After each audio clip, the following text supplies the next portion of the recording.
Keep a fire burning red in a Georgia representing if it comes hard here. Big up Kidaki, Buxton Massive. Hey Babylon boy, you going like you like come son. Red. Never joke, never joke, never joke. Oh, money, never money, never money, money, never money, money. Now I know what you can I did money. Money, never money, money, never money, money. You can keep, you can even money. When you've been up for a bum, you have been tell me money. Now because your money done, you come with conniving money. When you had your pocket full, you have been tell me money. Now because your money done, you hustle for tell me money. Yes, money, never money, never money, money, never money, money. Now I know what you conniving money. Neighbor, neighbor, joker. Neighbor, neighbor, joker. Neighbor, neighbor, joker. That's all the money that me walk for. A 2 pound note and I kill that piece. A 2 pound note and I kill that piece. A 2 pound note and I kill that piece. This is all the money that me walk for. I said money, neighbor, money, neighbor, money, money, neighbor, money, money. I know what you can I be money. Oh, Joseph. Guyana and Guyanese, at home and abroad. Tune in to Guyanese Morning Time, hosted by Kadaki Amsterdam, where the sun always shines. Guyanese Morning Time, the people call it Guyanese Morning Time. Rhythm, rhythm, Guyanese Morning Time. Intelligence and knowledge run the front line. We go again, Guyanese Morning Time. The people call it Guyanese Morning Time. Rhythm, rhythm, Guyanese Morning Time. Intelligence and knowledge run the front line. We go again. We rise up early morning watching Comes TV, where wisdom and knowledge, yes, it is the key. Exposing corruption over land and sea, where the wicked politicians they try to trick me. Guyana is a land for everybody. With 6 races should live in harmony. Is one set of people getting oil money. Is one set of people doing the thievery. Guyanese Morning Time. The people call it Guyanese Morning Time. Rhythm, rhythm, Guyanese Morning Time. Intelligence and knowledge run the front line. We go again, Guyanese Morning Time. The people call it Guyanese Morning Time. Rhythm, rhythm, Guyanese Morning Time. Intelligence and knowledge run the front line. We go again. This is a program that you all can see. Sharing your views and your integrity. Like it, comment and share it all around. Pass it to your neighbor, safe and sound. A sad situation going on in this town. The voice of the people is getting trampled down. Out of the mouths of babes and sucklings, which has ordained me to sing. I sing Guyanese Morning Time. The people call it Guyanese Morning Time. Rhythm, rhythm, Guyanese Morning Time. Intelligence and knowledge run the front line. We go again, Guyanese Morning Time. The people call it Guyanese Morning Time. Rhythm, rhythm, Guyanese Morning Time. Intelligence and knowledge run the front line. We go again, fooling the people. You promoting evil. Stop lying to the people. You are a part of the cycle. Stop fooling people. You're promoting evil. Stop lying to the people. You are a part of the cycle. I say, Guyanese Morning Time. The people calling Guyanese morning time. Rhythm, Guyanese morning time. Intelligence and knowledge run the front line. We go again, Guyanese morning time. The people calling Guyanese morning time. Rhythm, Guyanese morning time. Intelligence and knowledge run the front line. We go again. They got Breakford, Bork and Mark Benchcop. David Hines and Kadaki Amsterdam. Sherrod Duncan, Nigel London. Normal Brown and Gavin Matthews. Big up Paslow, Port People Governor. Simona Brooms, Robin Simpson. Hampton Green and Winston Jordan. And yes, we can go right on and on. Guyanese morning time. The people calling Guyanese morning time. Rhythm, Guyanese morning time. Intelligence and knowledge run the front line. We go again, Guyanese morning time. The people calling Guyanese morning time. Rhythm, Guyanese morning time. Intelligence and knowledge run the front line. We go again. The relatives and friends of young Wyndham Bacchus, they deserve justice. The family, the relatives and friends of our in Boston, they deserve justice. The family, the relatives and friends of Peter Headley, they deserve justice. And so when we say that Guyana is an apartheid state, we have the evidence to show.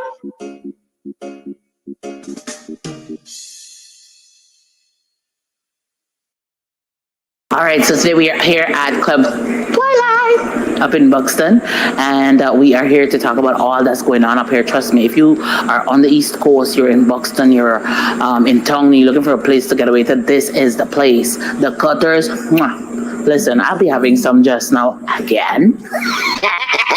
We'll talk about that. And then, of course, the ambience is beautiful, fully air conditioned.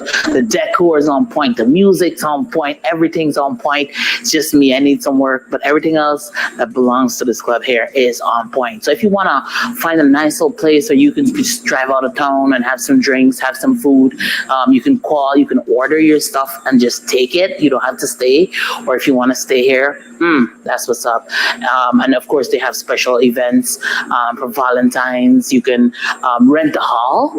You can rent a hall, honey. You can rent a hall for weddings, for birthday parties, to have a bash.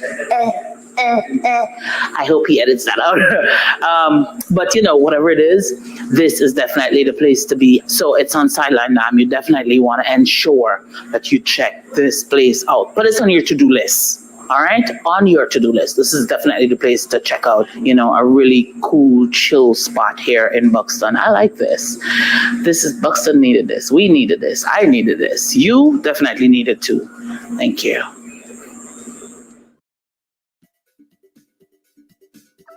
Stop running around like headless chicken. Go to Ashton's Marketplace for whole and cut chicken, beef, pork, processed meats like bacon, beef franks, smoked ham, ground pork, calabresa, and lots more. Ashton's offers wholesale and retail. Check them out. Call 613-2332 or WhatsApp 434-327-3955. Ashton's Marketplace at 72 Rob Street, Border. Are you planning your next visit to Oil Ridge, Guyana, South America?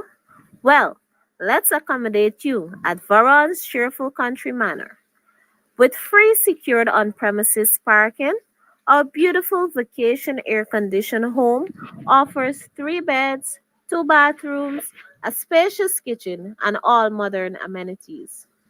Located at Tushen, on the eastern bank of the mighty Essequibo and the western coast of Demerara, Varon's Cheerful Country Manor is just a stone throw from the ocean. Make that reservation now on Airbnb and VRBO. For contact, call us on 516-770-3053 or 592-685-3521. Make Varon's Cheerful Country Manor your home away from home. Friday, November 1st, The place to be is at Club Twilight. Yours truly, Trinidad Madman. I will be coming to Guyana for the first time, live and alive in living colors, in Buxton at Twilight Sideline Dam for an event called Short Pants and Skirts. So ladies, all they come out in all their numbers. Twilight Sideline Dam in Buxton, East Coast Guyana. Buxton is going to be on a shutdown. So ladies, get all your short pants and skirts. Friday, November 1st, the place to be is at Club Twilight. Comes out your son. You burn the swine when I want you shine. The tree of life, them I want you climb, cause them heart no kind. Comes, I say them heart no kind. Buxton Massive, Kidaki, Red Hat. You can get meat anywhere, but for the best cuts of chicken, beef, pork, mutton, and lots more, check out T&W Harris Butcher Shop, located in the East Ramveld Market Meat Section. Call us on 609-7168, 641-4494. Ask for Rastaman. T&W Harris Butcher Shop, for the best in fresh cut meats and lots more.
Welcome to another program of Guyanese Morning Time. I am your host, Amsterdam. It is 7 hours 33 on the 28th day of October in the year 2024.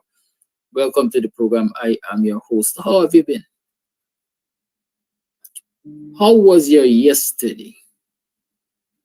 How was your last night? How you passed the entire weekend? What happened for you on Friday? Friday might have marked a weekend payday for somebody, might have marked a fortnight payday for somebody. Are you satisfied? Did you get value for your labor? What did you do over the weekend? Did you use your special skill? What did you do with it?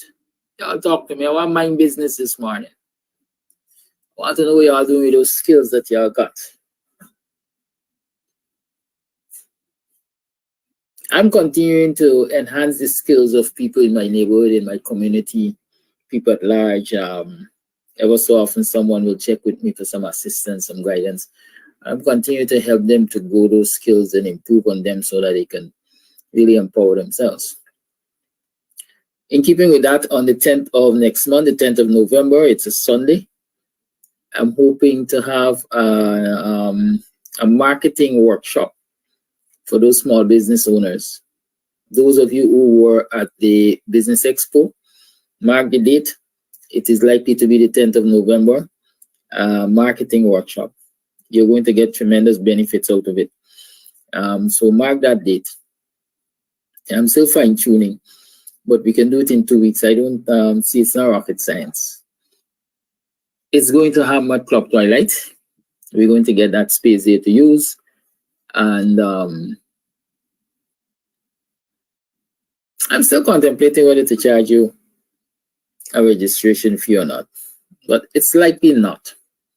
Because I'm thinking if you register for the Christmas market, that might be a part of the deal. Register for the Christmas market and get the free workshop on marketing. Because a lot of our people have skills that they're using that they can earn with, and they are not maximizing the use of that skill to earn. A lot of people are into business. They say they're into business, but sometimes we say it's more busyness because they're not leveraging. They're not leveraging enough. They're not getting repeat customers. They're not attracting new customers and so on and so forth. And so I think we decided that, you know, many of our people need assistance in that area. And so we're working on organizing that marketing workshop. But you're not only going to get tidbits on marketing, you're going to get information also on business management and accounting and growing your business, right? But it's primarily to help you to understand how to market yourself and how to market your product, and so that you can really grow your business. All right. I see Dexter Ali saying you want something to I'm not sure what he's talking about, but we're talking. This morning, I want us to talk about a couple of things. Things I said, things that have been said, and things that will be said. Most of them surround the cash transfer, because it's still a hot topic, cash transfer. Well, let's start with things I said. I did say to you that all of you that are sitting and waiting for Butas to spill the beans, or sing as y'all like to say, don't hold your breath if you want to live long. I've said to many in private and perhaps in public that what I expect to come out of this current situation, I don't know, I don't even know is the most recent position, right? Well, Robin Robbins, I'm very happy. I'll tell you this. I am very happy as an educator. I am very happy when people can use my ideas to improve their lives and the lives of others. I'm not stingy when it comes to educating people at all. And so if Ali grabbed that idea which I've been promoting here, so I'm really happy. I hope he's going to roll out the resources of the state to help those very people that he advised to use the $100,000 and invest in business,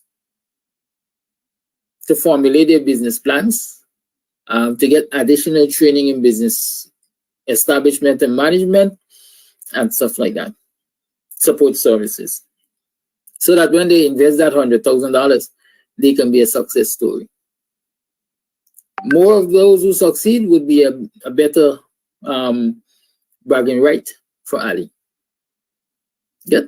So I hope he is not only going to tell him use it and invest in business, but he's going to provide a kind of support that they will need, like I am providing. Like I said, on the 10th, we're going to be doing that workshop on marketing and some other business discussions and so on. Right? I'll tell you,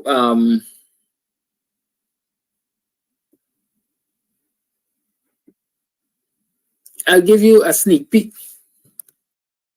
I'm currently formulating an organization in the line of business empowerment,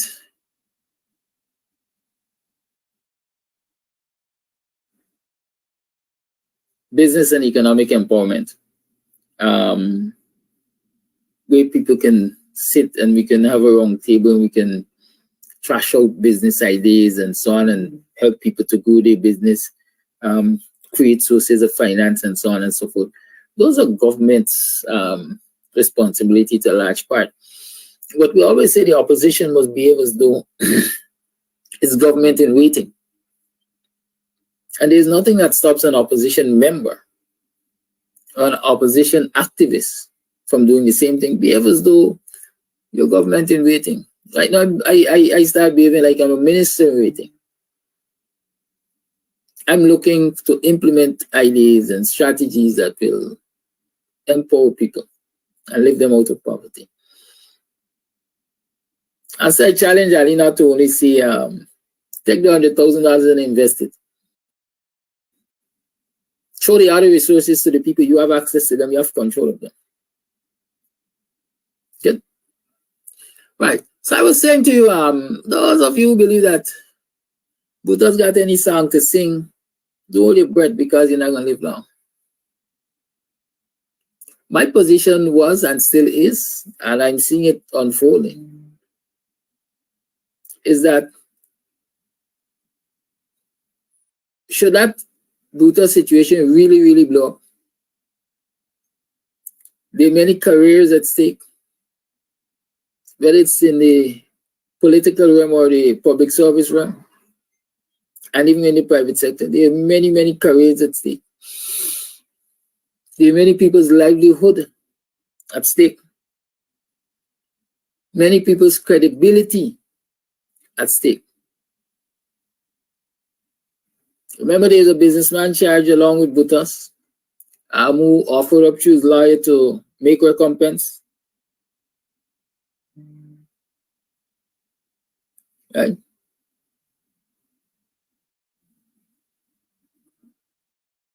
Part of the argument he is finding it difficult to provide for his family because his bank account or bank accounts have been frozen. Can you imagine how many other persons will find that same difficulty?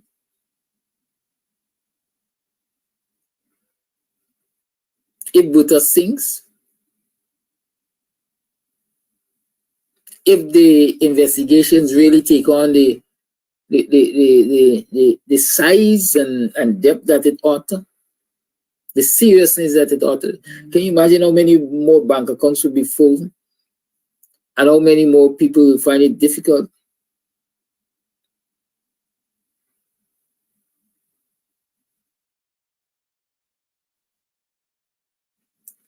So I don't see Buta singing, even if he's willing to sing. I don't see his, what's the word?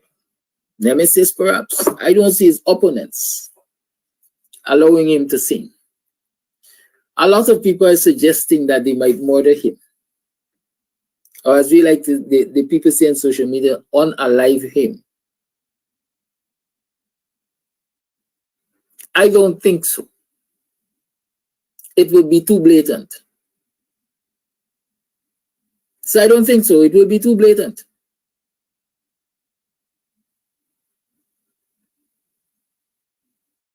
Squeeze him? Yes, they can possibly squeeze him, but squeeze him how? Because if you squeeze him through the courts, his lawyers can force people to say certain things, understand? And things that are not going to be savory. And so lives would be destroyed, understand? The only alternative, therefore, is a bottom-house deal, an under-the-table deal, so that all of us can go quietly into the night. This is what I'm projecting, and it has started happening. I told y'all a deal to make. Y'all remember that? The first step to that deal is we are not negotiating under duress. You remember those terms?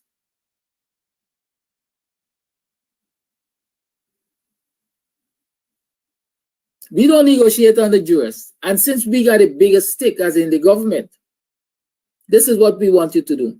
Withdraw the charges that you brought against us.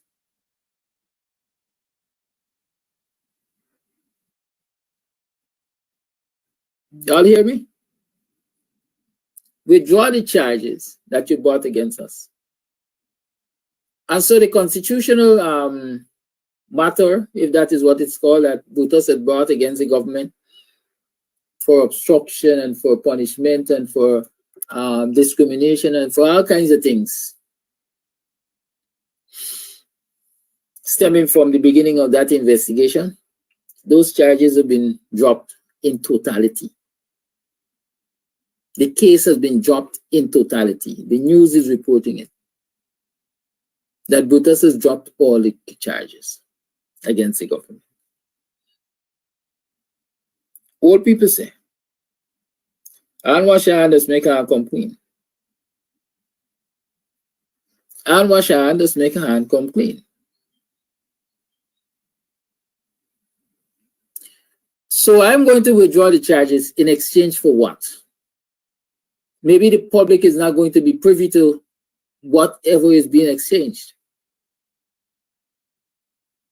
But I'm projecting this. Butas can't be fired just yet. He hasn't been found guilty by the court, so you're likely to interdict him. How far is Butas away from retirement? Can he get early retirement as a senior officer in the Guyana Police Force? I would rather suspect so. So if you retire early, if you're allowed to retire early, then you live with your benefits.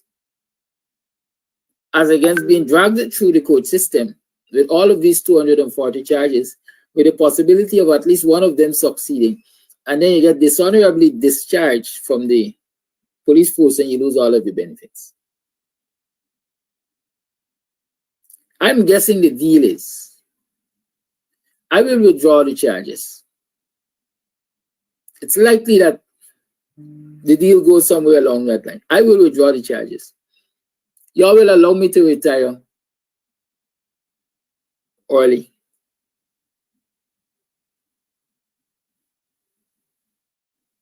You will withdraw your charges once I retire. You're going to unfreeze my bank accounts. Maybe you could hold on to some of the money, but allow me to go my way because that is what you want. In exchange for that, I will stay quiet until death do us part. Is there a possibility that that is the kind of deal that is being weaved? I believe so. Because let me tell you this. Number one, if we allow you early retirement, the public doesn't even have to know that.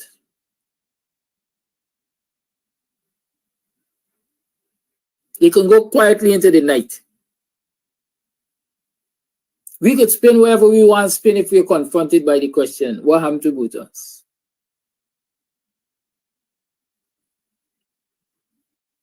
Wayne note, I said he hasn't been convicted as yet, and so they can't fire him just yet. He could be interdicted because he's charged before the court, which means interdiction, as far as I understand, you will be placed on half-month salary. But you really can't function. You're not allowed to function on the job. So I'm guessing early retirement. Even if you don't announce to the public early retirement, you just go quietly into the night. I'm guessing that it's not likely an announcement will be made that the charges have been dropped.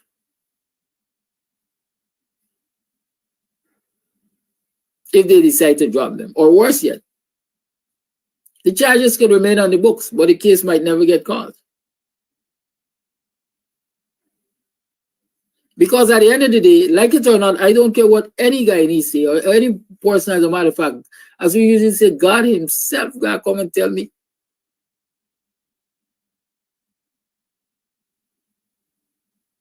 That the PPP government doesn't justice shop. That the PPP government doesn't have a hand in the judiciary to get what they want, when they want, how they want, most times. God himself gotta tell me though.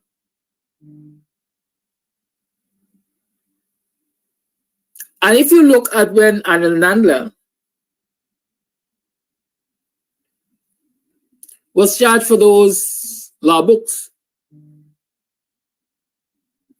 and the president was charged for 19 charges coming out of his leadership at the Ministry of Housing, how those cases almost never saw the light of day in the court. Remember how they were dragged out?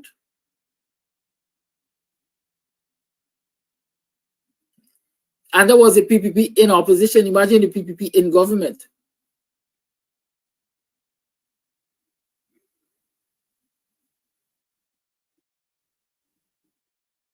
So I'm saying the possibility is those charges can remain on the books, but the case might never get heard in real time.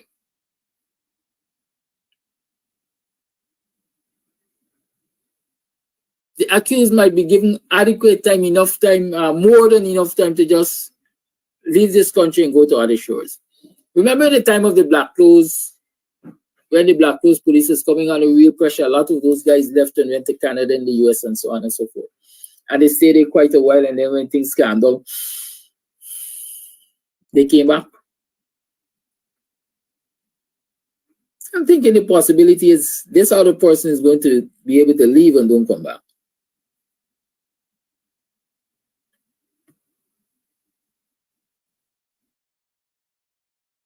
I'm of the firm belief, and I'm saying it here, I'm repeating it as a matter of fact, I don't believe anything is going to come out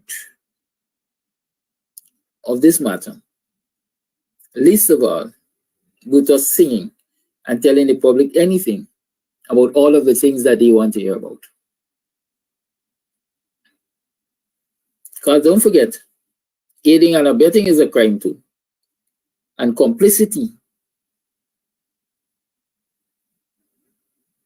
makes you guilty perhaps by association, whatever the terminology they will use. Let's watch the ride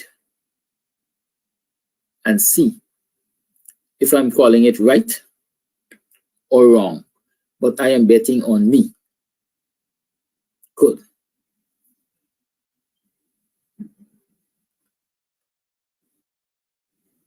So on the 20th into the 21st of December, we're going to have Christmas market at Buxton, Milwaukee Road, opposite Imperial and the Benjamin's Lawn. That market starts around 2 o'clock, Friday afternoon, with the possibility of spilling over into Saturday morning. Good? I'll keep that in mind. The WPS planned a fundraising takeaway lunch, yes. That is going to be held on the 1st of December, Sunday, December 1, at Club Twilight. The WPA is hosting its fundraising lunch. So y'all check that out. Ticket details and so on will be published eventually. On the 1st of November, that's Friday coming, Club Twilight has a party they call Short Pants and Skirts with Trinidad Madman, Disco Baby, DJ Alliance out of Trinidad and so on. Those of you who like a good soca party, come down and support the thing. Good. Now let's talk about cash grant and how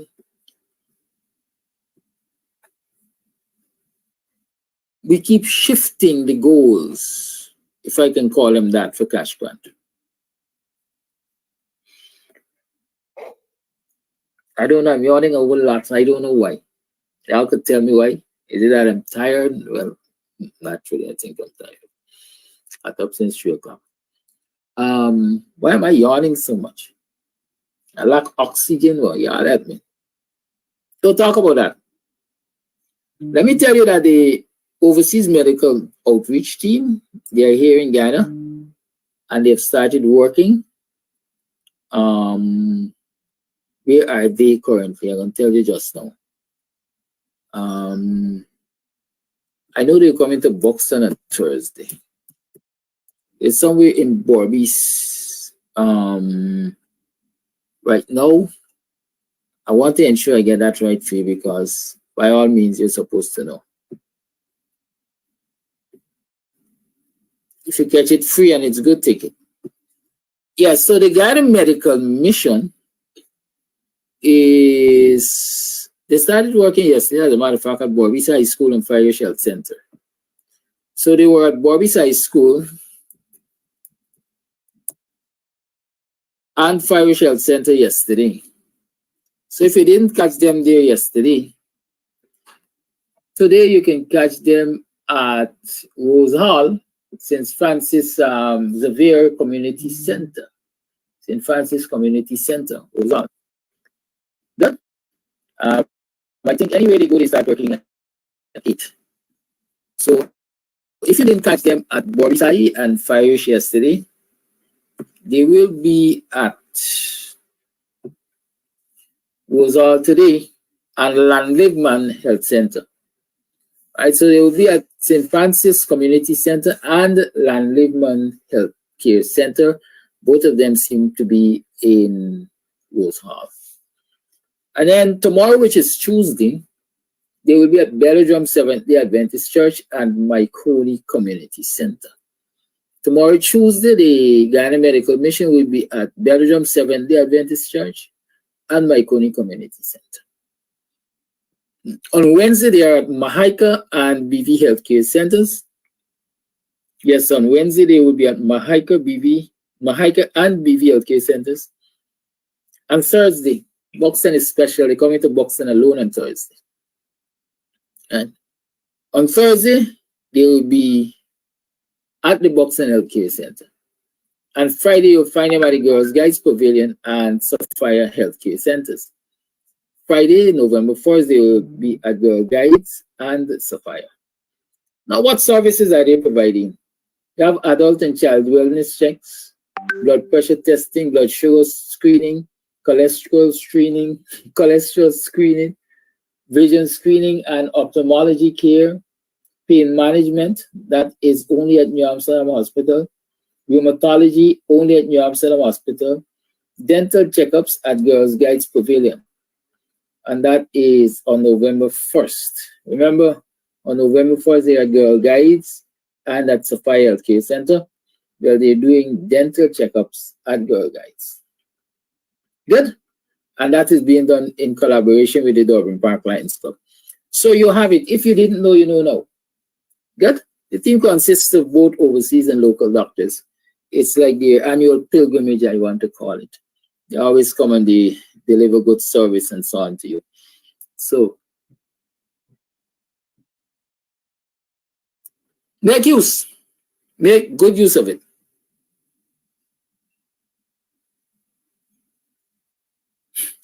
Good.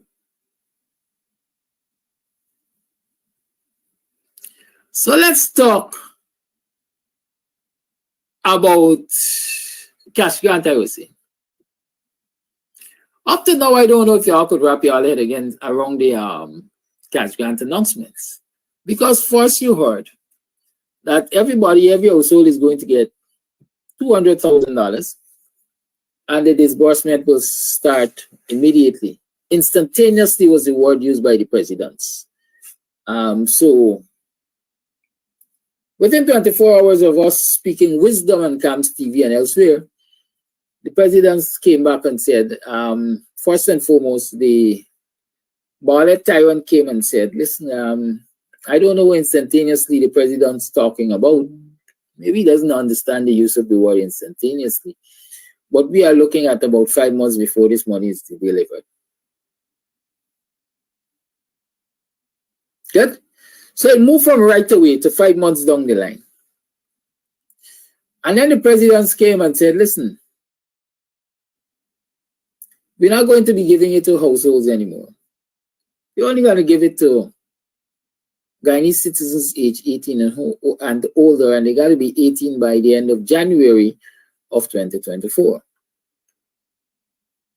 So if by the end of December 2024, you're going to become 18, you can't drive, you'll be 18 in January. Good. That's what the president said. Again, we spoke wisdom on the program here, and Jordan advised that, this money really and truly, there's some things to be clarified.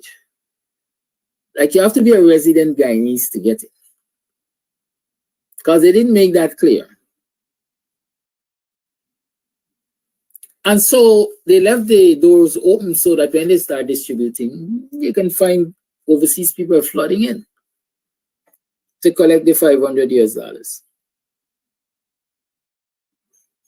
So Jordan was encouraging we should make it clear that it's resident Guyanese only. But being a political prostitute that the VP is, it latched onto that as seeking advantage and say, no. As long as you're Guyanese, overseas based or not, every Guyanese is entitled to this $100,000 per individual, 18 years and older. Now listen, I believe that every citizen of this country has a right to benefit from all of its resources. So I don't have a fight with overseas-based Guyanese being allowed to access the $500 Guyana one-time gift grant. Number one, I don't expect Guyanese to come and pay. You pay a fare of what? $1,000+ to come and collect $500? Sounds like ignorance.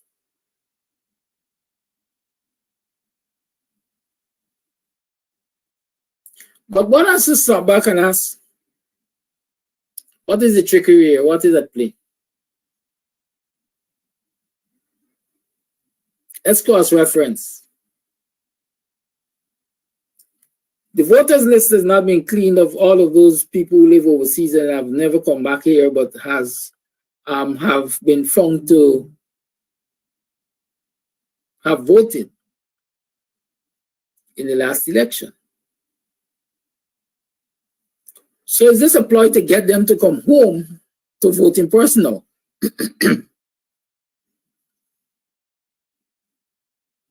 Is this a ploy to get them to come home to vote in person? Have we already lined up all of the PPP supporters in Canada and told them, hey, y'all come home to vote and keep us in office. We will ensure you get some recompense. Through the financial grant, through the cash grant, we are going to give you at least $500 US. Is that a trickery? Well, a board whispered in my ears and said, here, this announcement is made. This announcement is made of this one-off $100,000 per individual in about 5 months' time.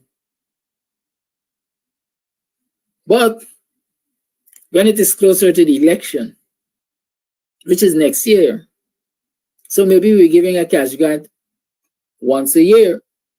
When it's closer to the election next year, there's going to be an announcement of another cash grant, this time large enough to cover airfares. This time large enough to cover airfares. So I want you all to understand that what the PPP is really doing is buying votes with your money. Yeah, everybody knows that, right? But did we really stop to examine the modus operandi? What's the method they're using to buy these votes?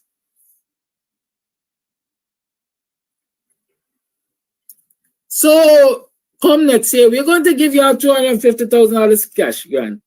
It's a one-off for buying elections. And so if you're overseas, you could come and collect it and vote for us.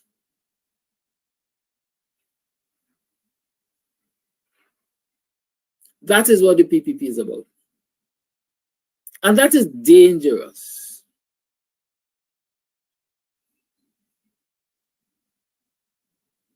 Very dangerous.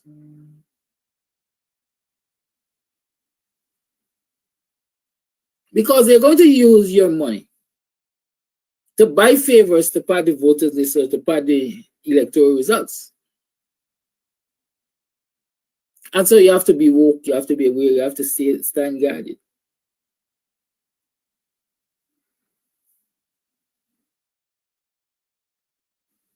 Keep that in mind. Please do.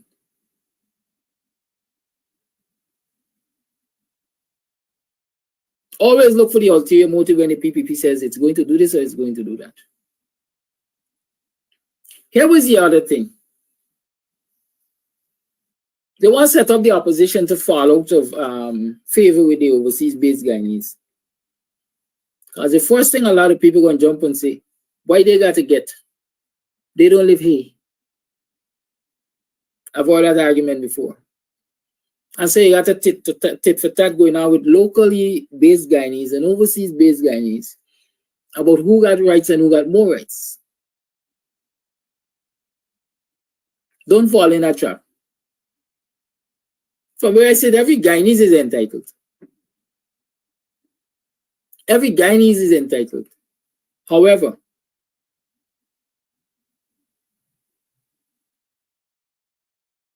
we ought to prioritize those who live here. Will get the grant for the first 2-3 years, whatever the amount, to bring them out of poverty.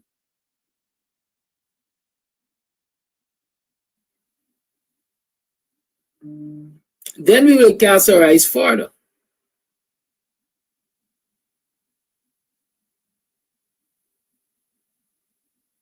Understand that?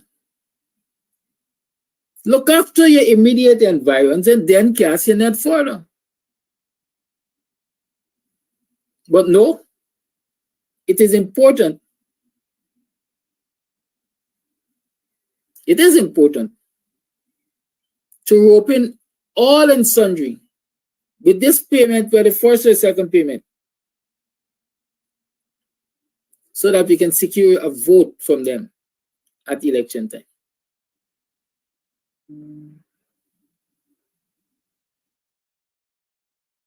That is what this change of heart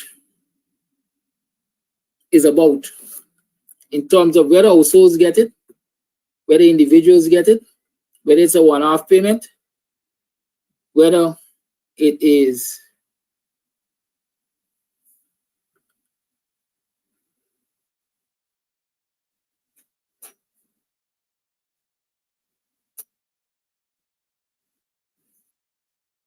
and so on and so forth. But I always trust the wisdom of Brother Yussi Kwana to bring to our attention things that we young folks overlook. And so there's a letter that he penned to the Starbuck News. And I want to share it with you.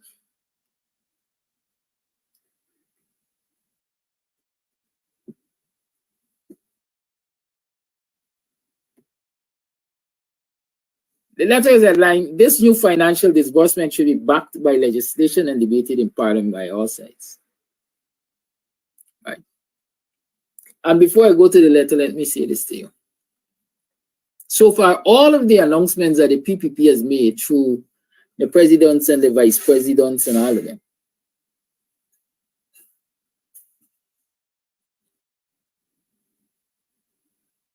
are promises. They're not backed by any law. They know there is no certainty. And so Guyanese are just living in hope. The WPS proposal, however, caters for legislation, caters for an identified portion of the income from oil that should be distributed to the citizens. If I had to choose between these announcements by the PPP and the proposal of the WPA, I'd rather go with the proposal of the WPA, because once enacted, there's certainty in terms of what you're entitled to as a citizen. You could look forward to it. As we like to say, it's bankable. And note, while the PPP is giving you $100,000 as a one-off, and it is whispered that they will perhaps up it to $250,000 close to election as another one-off. Professor Clive Thomas recently said, given the increased level of production and the projection of how much we're going to produce and income and so on, Guyanese are now in a position to receive more than that $5,000 previously proposed. And so imagine if you can have that legislated. As the people like to say, choose your struggle. This new financial disbursement should be backed by legislation and debated in Parliament by all sides. Dear editor, some weeks ago I heard that His Excellency the President of Guyana appeared in the National Assembly to deliver a message in accordance with his powers and rights. This message was significant, giving thousands hope and encouragement based on the information I have. His Excellency announced the distribution of a share of the oil wealth to Guyanese citizens at large. I will refrain from providing specifics due to the absence of official documentation available to me. These may be new legislative methods with which I am unfamiliar, given my experience. Y'all see the sarcasm there? That's Yussi Kwana. Boss. More recently, I listened to a speech by President Dr. Irfan Ali. It seems that after consulting within his party, President Ali decided to change the mode of distributing a portion of the oil wealth, shifting from a distribution by household to one directed to the individuals aged 18 and above, a noteworthy age threshold. There were numerous public responses, including pushbacks and modifications. I was quite intrigued by the creativity and astuteness of the citizens of Guyana as they engage in this ongoing discussion. I wonder whether it will be disloyal for government members to admit that the cash transfer disbursement plan first came from Dr. Clive Thomas of the WPA. When Dr. Thomas first raised the issue of the widespread distribution,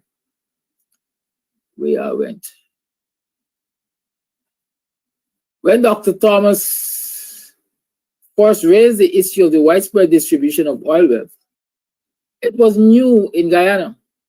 The Vice President, Dr. Jagdeo, held a press conference soon after, and the press presented Dr. Thomas's proposal to him in their own words.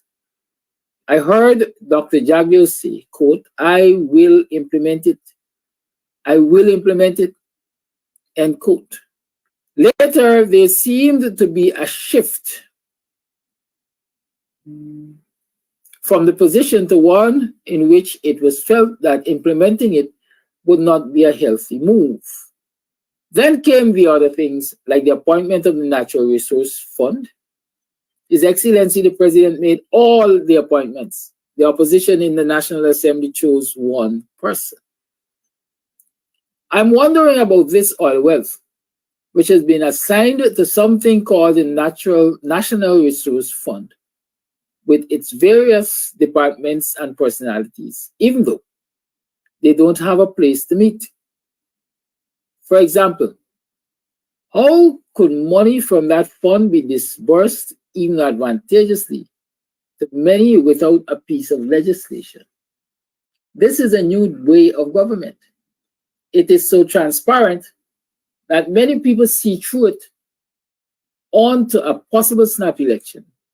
As suggested, no one is taking it for granted. So here comes now the president with a large disbursement of funds to the public, either to be by the household or by age without a piece of legislation.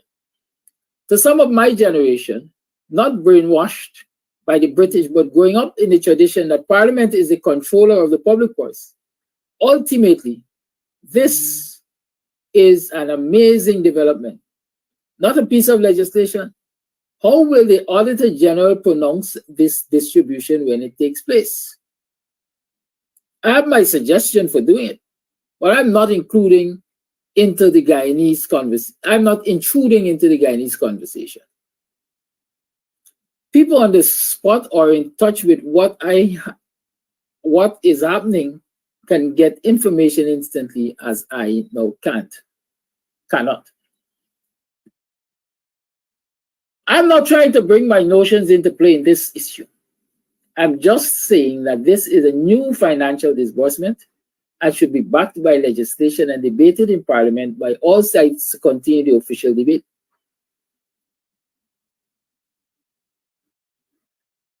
Which is recorded in Hansard, is often used by the Office of the Auditor General in judging the legitimacy of official expenditures. This is not an ordinary piece of legislation. It is comprehensive and ought to be bound by the basic principle of how expenditure is undertaken. We know that a few months ago on the government initiative, the laws on quorum for the Public Accounts Committee were amended so that the Public Accounts Committee could not meet without the government's consent. This body oversees by law and constitution the spending of every penny generated in Guyana's economy.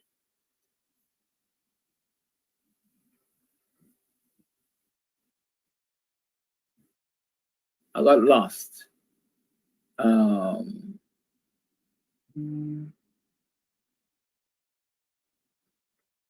Penny generated in the Guyana economy and lodged in the consolidated fund. Things must be restricted according to the rules or run into chaos. Let me summarize what I have to say about this issue of disbursement of oil wealth. I find it the most worrying issue. The laws of Guyana allows the president to address the National Assembly with a message at any time of his choosing. The president appears to have used this power to legislate the disbursement of oil wealth in a manner decided on by a narrow circle of people who perhaps have some right but do not recognize a democratic voice or decision. No legislation has been mentioned, promised, or hinted at so far. That is a serious matter. So here we have one Guyana, one man, two messages. The second of which is expected to stand when it comes to auditing and transparency. There will be problems. Another observation I want to mention is that the decision is made and it is generally welcomed by people. Everybody wants those living below the poverty line and those above the poverty and those above it to benefit from oil wealth. And I can have no objection to that. There will be violations and weeping and gnashing of teeth. The distribution is a positive step. Everybody welcomes it. but it is not being done correctly. The parliamentary democracy we claim to have is based on the, quote, voting of supplies, end quote, by the people's representatives. Yours sincerely, UC Guyanese. And so, like I said, that's the wisdom of Brother UC pointing out to us here. In normal circumstances, there must have been legislation to support this disbursement, this payout, this cash grant. And that legislation would have allowed debate in Parliament and so on, and would have caused the positions of the lawmakers, the legislators, and so on to be recorded by Hansard, which is the official record. And so in future, you can always go back to the Hansard to clarify things.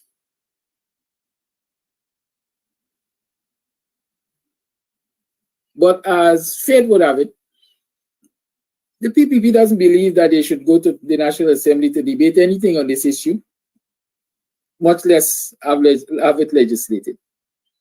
And so, but you see saying here, usually it is the Hansard which guides the Auditor General in terms of determining the legitimacy of expenditures in issues like these. And since there is no Hansard, since there is no legislation, since there were no debates, it is going to be a nightmare for the Auditor General. The lines are open. It's now 19 minutes past the 8 o'clock hour, and you tune to the Guyanese Morning Time. You're free to make those calls now. 6225933 is the number to call. Call and let's solve the thing.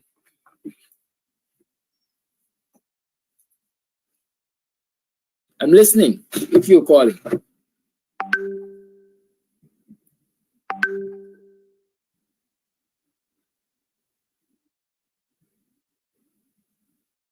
Caller, you're on. Good morning to you and all my black brothers and sisters in Guyana. Happy morning to all of you guys. You know, that's why first thing first, we're going to get there. Second thing, garden, I'm not focused. I would love to be Prime Minister and President, but that is not necessary in my book. What is necessary for me, I would love to see the back of the PPP let go because of what they're doing to the country and the wealth and the sense to them of Guyana. Those are powerful words. But let me say this to you. You need rest, my brother. You look very bad, you're tired. After this program, go and sleep about 5-6 hours and wake up fresh for tomorrow morning. Take my good advice. Let me move on. Are you still there? Yes, I am. Thank you for your advice. Okay. Oh, okay, good. Whether or not it's a reality is a different story. Continue. Right, good. Now, Jackville dropped a next bombshell when nobody paid mine, but Jack Garden, love news. I will bring it to my brother and sister attention. Stop building a monster where you guys cannot destroy it. He's telling Guyanese black people now, it is okay for he and police supporters them could call a black woman low life in Guyana. Because he meant when he was answering question, he went away. And he...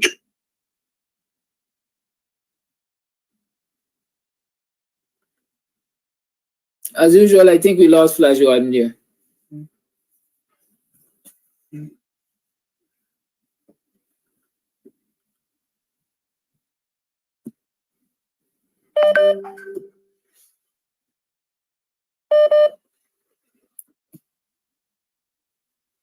Caller, you're on. Caller, you're on. Good morning. Good morning to you. Good. Mr. Flippin Sanja, Dio. Every week he's coming up with a new thing with his cash grant. Next week, we're going to hear, or this week, in fact, we're going to hear, he's going to say the prisoners could get 100,000.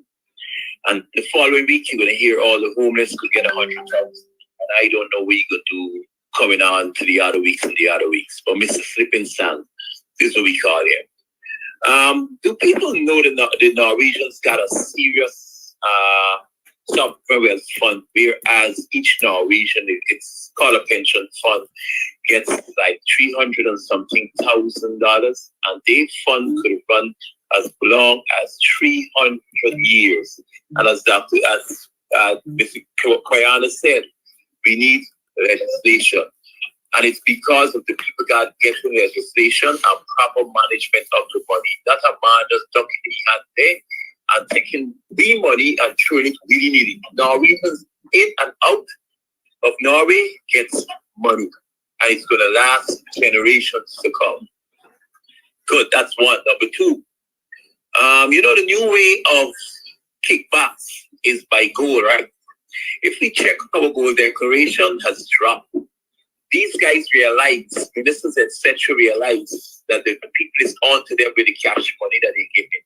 And they're demanding gold from those who are giving them kickbacks. And they start fighting the gold. So soon you're going to hear be declaring for gold for a whole year. Just being, facetious there. But let's keep our eyes on that. Every single one of them are taking kickback now in gold. Right? The people are changing strategy, but we on to them. Let them know that we on to them. That's all I have to say. Thank you for your call.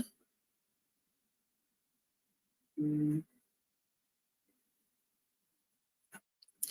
lines remain open. 6225933 is the number to call. Flash Gordon, you can try that call again if you needed to complete your thought. Just on cue. Call you on.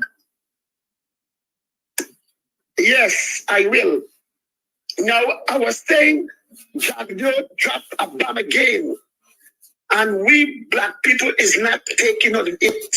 That bomb drop is when he shifts from answering that young man and said, oh, Donald Trump call a white man low life. We don't business with Donald Trump and we call low life.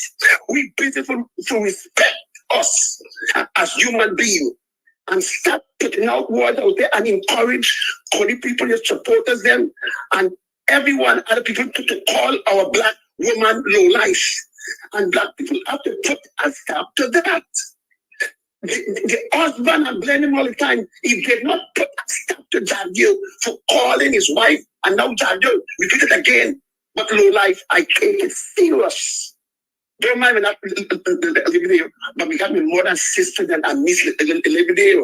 I'm telling it loud and plain. If anybody call my family low life, any call it, when I come home, I'm going to take action loud and clear. This nonsense must stop. Jagdo is teaching the people that how to rule black man. You could tell me anything. When I come out the board, set out black man on the belly. Jagdo repeat it. When you repeat it to us, God, talk to me. When your man with 19 charge supposed to go to the parliament for the short time, one of the media house asked Jagdo, so tell me, do you believe that the opposition will come out to parliament? He said, I don't know. But what I do know, they will come to eat the food. He called us and we bury again. Nobody not pay a mind to that. Jagdo is teaching these wicked supported them also just and mass black people. That's why we love this program, I always say the program is number 1, Paul is 2, and David Ice is 3. You know exactly what was coming to talk about the same program. We must be careful. Becoming grandmother teach from small. My grandson was sweet a good mouth, was bitter ASS. And I live for see everything she teach me. $100,000 of cash. You remember from God, always since last year, up now that encourage that people should come home and vote. But now, this is what they're doing. It's encouraged now. You don't have to use their vote and people live there. You encourage them to come home and vote too. Like a flash garden encouraging black people. But I'm going to give you, but he will only give that black man $100,000. He will give $300,000 or $40,000. He could pay for them ticket. Trust me, that's why. That's why God used that brother. So let that man know that all the money is supposed to pass. It's supposed to be law. Go in parliament and pass it up. We will know every dollars and cents. Come on, let people take note. Be careful with all the time. It's a trick in it. And John, you're going to pay some other young black boy to forget them. I don't say, look, vote for them banner. Them banner giving 100,000 PVP and WP. You don't have to give people. When a man go back in average, we will get 2,000. Nonsense. A one-shot deal. Nonsense. Last before go. When you say it's nonsense, because when instead of telling people they have to move, and if you only move, I go block down the place, I don't care. What young lady comes and say, Edil, you know, remember me? Edil said, no. She said, I work for PPP. Edil, be mine, fine print. I don't care what damn. You take the money. Are you moving? If I have to go in parliament, black people, I be careful with this one-shot deal. It comes back to what my leader always said. Take the money and know where to put your vote. Because if I don't take it, they will thief it. Thank you very much for your time.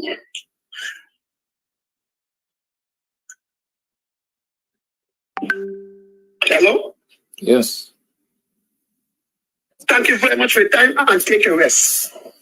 Thank you very much for your contribution. All right.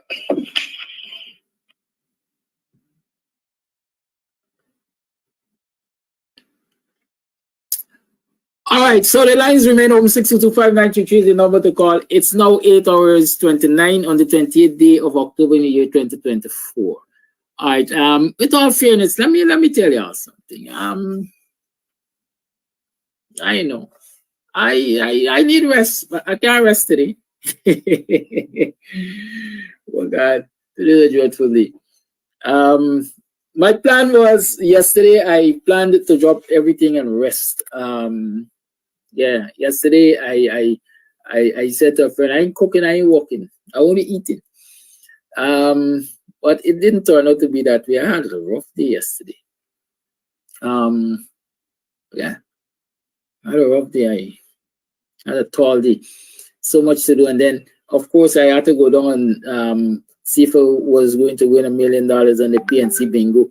The PNC pull off a big one, man. They had a big bingo yesterday. Congrats to the organizers. So I went down there to that bingo thing and I came in. I have so much to do still, and I please mute your microphone when you call again. And so today is going to be a tight day. The whole week tight. But I try to get some rest. And when I have so many things to do, this is what happens to me. I don't know if it happens to any of you, but I can share that with you. And see if you can identify. I don't sleep. I was up since 3 this morning. Right? I couldn't sleep. As they say, I make the turn there, and that was it. So I will try my best. I will try my best. Yesterday was an eventful day. I went out on the road yesterday. Villagers' home was on fire. I did my part, let me just say that. So I helped to control that fire until the fire service people got there. And then from that, I had to run and get some other stuff done all around the village and around the thing, into the city and so on. So it was mad. I exerted a lot of energy. And then I'm faced with, Winston Jordan calling. You must got a reason for calling. Good morning, sir. How may I help you? Good morning, Kidaki. I said I'm going to give my 2 cents quick on this part of the residency again, because I know Taurus is out there. You mean that about? Yes, go ahead. Right. Now, I think this thing about people not wanting to say precisely, including you, precisely who should be getting this money, is we want to be what we call politically correct. We don't want to seem to alienate the diaspora and so forth. But let us be rational about this. When Ali made the disclosure on the 10th of October in his speech, he said the cash transfer was being given, and these are not his words, but essentially in recognition of the cost of living, and so forth that took place in 2024. Now, everything has to have a basic objective and end goal. So, if that is the case, it can be no way that the government would have been thinking that the diaspora had to be included in this cash transfer. No way. But they didn't put the word resident until perhaps I began to put that in the public domain. Listen, this thing is a open-ended book, and there's no way you can plan in an open-ended situation. You have to have some ballpark numbers that you are going to be dealing with, and that you know where to go and find the money for that ballpark number that you're dealing with. It's the reason why they got things like cut off and so on. Otherwise, you will never be able to budget. If we so love the diaspora, as we do, by the way, why we didn't invite them to come and get COVID crash grant? It's too small. Forget the size of the grant. What about the principle? And COVID cash grants were being given out almost soon after the elections. They came to government. It might have been a good way to reward those who came from overseas and voted, plus who didn't come but voted, and so forth. There's a reason why, for example, public assistance is not available to overseas Guyanese. There's a reason why old age pension is not available to overseas Guyanese. Whenever our government is making policy, it's essentially for those who are within its recognized borders. And for good reason. There is no way you can make policy to include all those guys who are in Alaska and Japan and, you know, not counting, of course, United States, New York, and so forth. The Buxton proposal, when it was proposed, talked about roughly 214,000 households. Resident Guyanese, therefore. Huh? Resident Guyanese, therefore. It has to be resident Guyanese. It has to be. You can't put it for people outside that borders. You will never be able. You will never be able to come up with a policy that can include every diaspora Guyanese out there, many of whom we don't even know whether they exist or not. Come on, let us call a spade a spade. This is a one-off cash grant. Let us don't bother what's going to come in the future. We don't know that. This is a one-off cash grant that was announced on the 10th of October. There was a specific sum that was identified, $60 billion. People are forgetting that figure. $60 billion. It was said by this same government that they were targeting 264,000 households from the last census, plus a figure that they were going to put in there for those households that were missed. And so they were targeting 300,000 households for $200,000. And they said 60 billion was the targeted amount that they were going to set aside for this. At no time did the government in the original announcement talked about any diaspora guidance. At no time. So what is this thing now moving from cash transfer to vote buying? Because this is essentially what has happened. And the diaspora Guyanese got to be wary of being used or being caught up in a scheme that was well intended to improve the welfare of Guyanese in Guyana. And they're being used or tagged along for other nefarious purposes. Overseas Guyanese are our families, our friends, our relatives, and so on. It is not that we don't care or anything, but let us be quite clear about what it is that we have before us. And that is why I just put on the comment section that to avoid any future confusion, that the government should be developing a green paper similar to the paper that we developed prior to the the legislation of the Natural Resource Fund. The government should be developing a green paper on cash transfers and put it in the public domain for widespread consultations. And that consultation will include the overseas and how they can benefit from the oil wealth. It may not be through cash transfers, but they may have brilliant ideas about how to develop, how to benefit from it, from the oil wealth also. Cash transfers also may serve, if it's big enough, like the 5,000 US, if we ever reach there, may serve as an incentive for overseas Guyanese to accelerate their permanent return to Guyana, to benefit. But in conclusion, let's call a spade a spade. Let's call a spade a spade. The thing was intended for Guyanese at home, not Guyanese at home and abroad, because there's no way you can develop a policy for Guyanese at home and abroad when it comes to cash. And the very essence of that is in the original idea that they had of targeting 300,000 households at $200,000 each for $60 billion. And we have to assume that they have $60 billion only is what they could have identified. We have to keep them at their word and stop this moving target where they themselves now can't even tell you how much this thing is going to cost, how many people are going to benefit.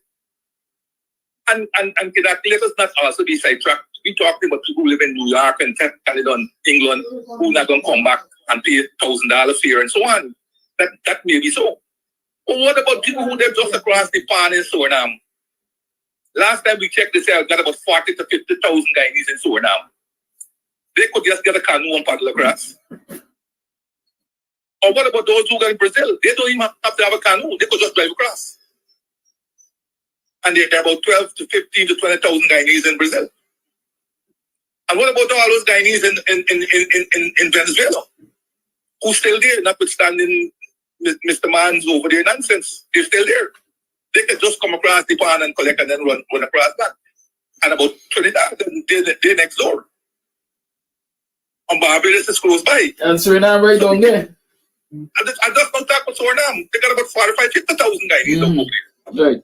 So let's only think about, well, Queens or Brooklyn and so on. No.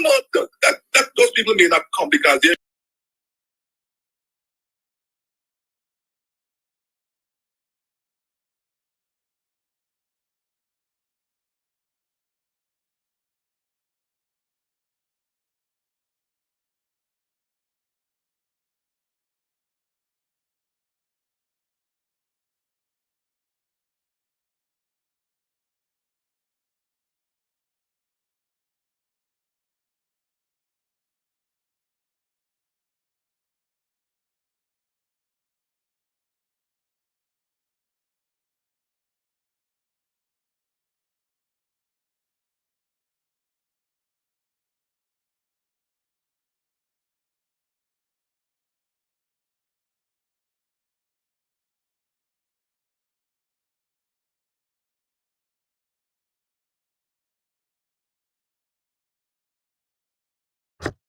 I'm sure you will hear me now.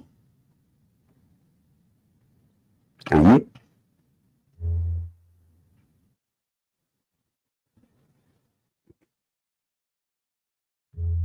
Am I loud and clear? Hello?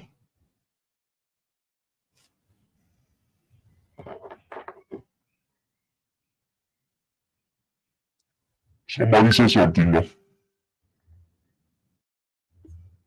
Loud and clear?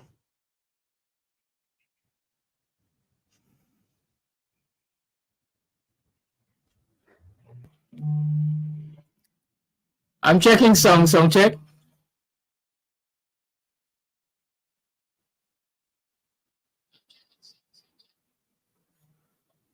How is that for you?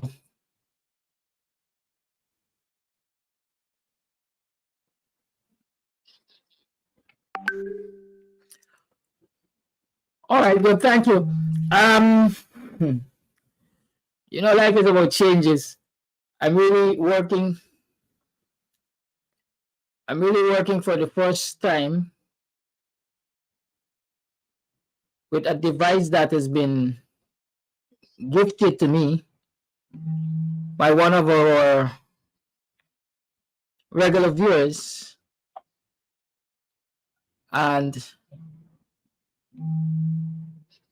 so I am now getting to work with it, and so you'll have to excuse me.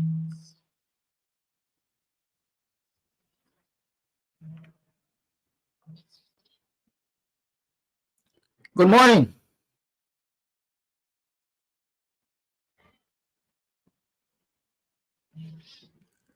Welcome to another program of the Guyanese Morning Time.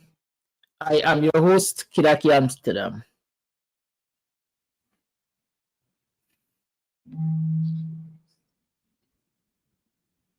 How you know? How was your yesterday? How was your last night? How was you this morning? How you passed your night last night? You slept through the night. Are you well rested? What about yesterday? What were you able to achieve yesterday? Were you able to achieve any of those smart goals that you set? Did you manage to make some money? Money that is, you know, as we say, real money. Money that didn't go from hand to mouth. Were you able to make some savings from your earnings yesterday? Talk to me. Because we have to save some amount, you know. We have to save if we're going to be able to capitalize our dreams. And many of our dreams are capital intensive, like owning our own home, buying a motor vehicle, investing in a business, sending our children for tertiary education, both local and overseas. Those are heavy, those are dreams that call for heavy capital investment. And so we have to earn enough to be able to save enough so that we can make those dreams a reality as time goes by. Have you been able to do that? Any of that yesterday? You saved even $1? Did you even earn enough that you could save from? Or was from hand to mouth? As you earned it, you spent it to put food on the table for your family. I know that is the plight of many Guyanese. Many Guyanese. That's the plight. Especially single parents, teenage single parents, teenage mothers and teenage fathers, and you know, sibling-headed households and so on. I know that they're seriously challenged because, especially when it comes to the teen, you know, when you end up with teen pregnancy, who suffers the most? In most instances, the female. She's expected to drop out of school, and she has to take care of the child. And if her family or parents and so are angry with her,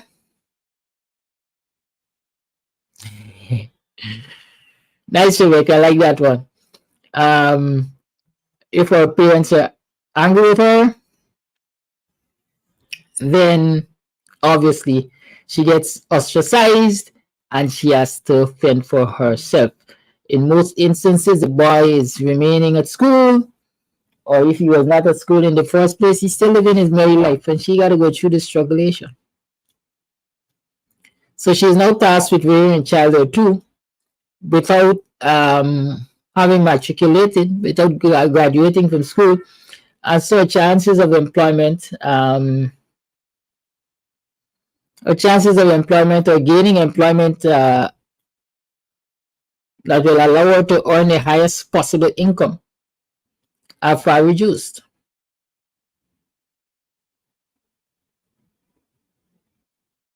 And again, if she is ostracized, then she has a challenge of having to pay for daycare services for the child if she dares to venture out to work.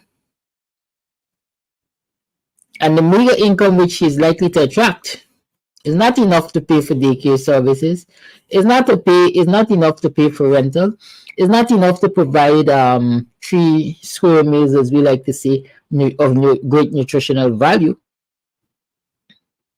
And what happens therefore? In most instances, she got to go there and look for another man. Or some other predator in the community will recognize her challenges and bop up like her knight in shining armor. Girl, I could set you right. I could help you out. But you know, you gotta bring something to the table, usually yourself. And so for 2 mornings, it looks like as though this individual is easing the burden. They're contributing whatever little, maybe even just the transportation fee for her to go to work and earn a meager amount that they're paying her.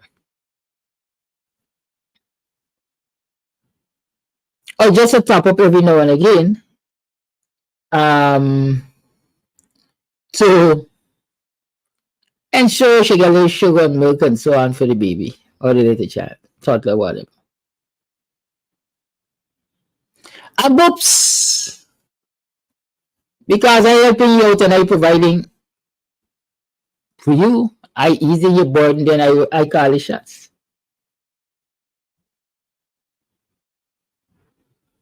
Right? I call in the shots and say, get me with the rubber thing, I want skin to skin. But up's pregnant. So she now got 2 children for 2 fathers. And so who might decide, by this is stress me, they will provide for 2 children, especially one that is not my own. Beat out. The wheels starts turning again.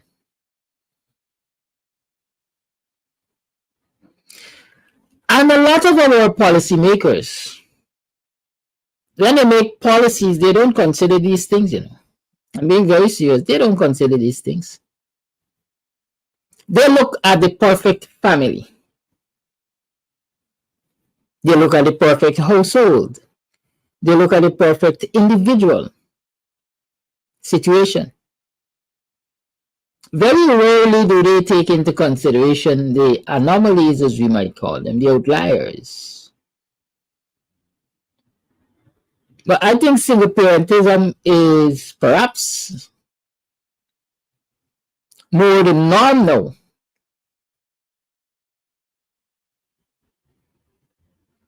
And so maybe when we're making policies, we have to put right at the top of our list there. Single parents. And build our policies from there outward. As against the perfect household and build from there outward. I'm being very serious. Some people might think I'm facetious. But I think in this society, I mean, the census figures are still not released, so you really don't know. But when you look around your communities, the number of single parents you see compared to the number of, let's say, married couples, common law, relation couples, you want to think that single parentism is dominant in the Guyanese community. And so why our policies are not including them? Teen parents, under 16, under 17, well, under 18, definitely parents. We have a proliferation of them. They're all over the place. But why our policies are not considering them? I will tell you that under Nicolette Henry as Minister of Education and the APNU in government, there was what I am referring to as the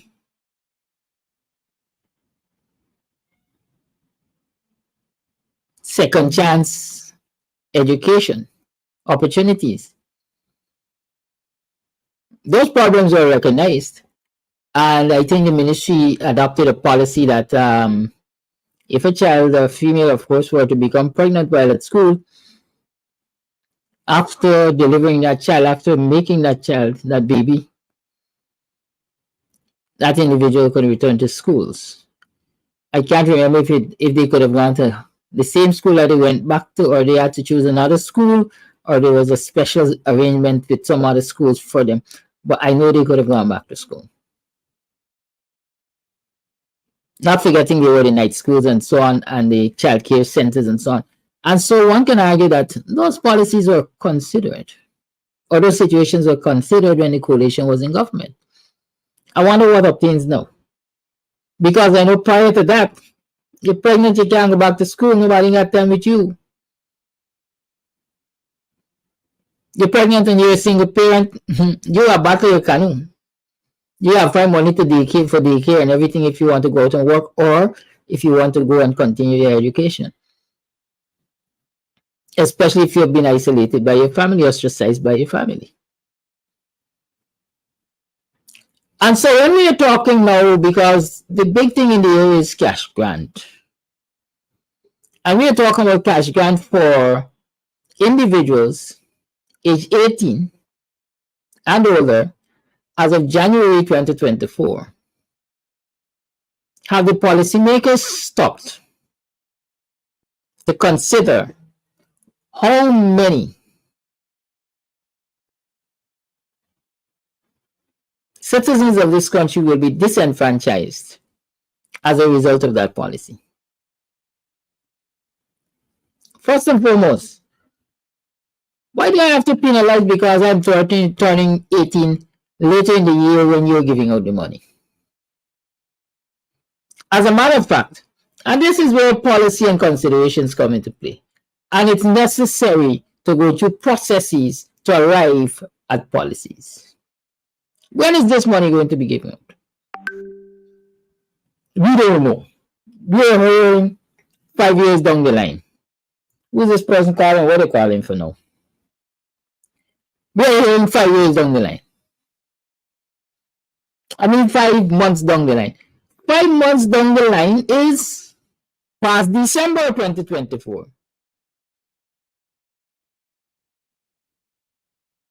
5 months down the line is about March next year.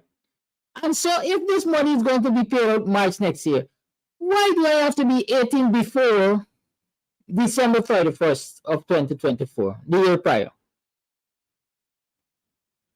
Or even if this money is going to be shared out in December, why do I have to be 18 before, let's say, November 2024 to qualify for this money? Yes, they will tell you administrative measures, etc. They have to have a database with which to work, and there must be a cutoff point. Yes, we pass half of the year. Why does the cutoff point have to be at the start of the year? Huh?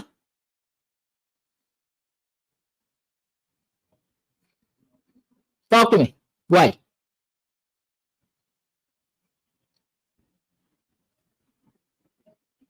It's a poorly thought out position, in my mind.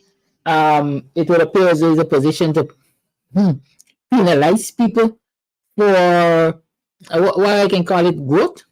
Nature. Because when you're born, you're born.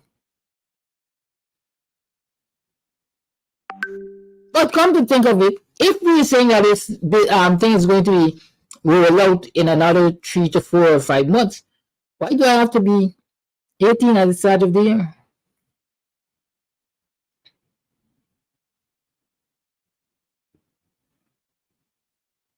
And so, I'm a parent, but I'm not 18. I have adult responsibilities. I have a child or children to take care of. Provide food, house, food, clothing, and shelter, the basic necessities for them. Don't I need the resources? What provisions have been made in this policy for me?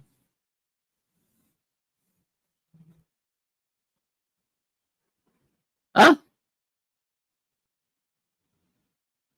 Talk to me. What provisions have been made in this policy for me? And my children, are they not Guyanese? But Mr. John will say no policy can be all inclusive.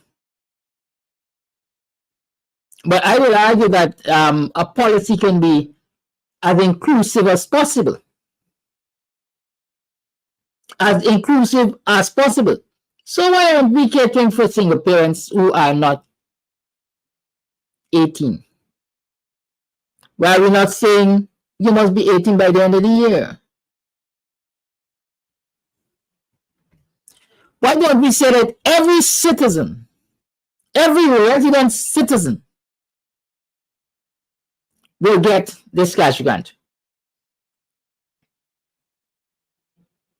And let me talk about resident citizen getting this cash grant. If we want to take, I mean, there would be a call for feasibility studies and so on when the Buxton proposal was first mentioned. And if we had done those feasibility studies, a lot of these decisions would have been guided by those feasibility studies. Is it possible? In fact, I think it was St. Lucia or St. Vincent last year that gave cash grant to its citizens. And this is how they did it. Every public servant gets X amount.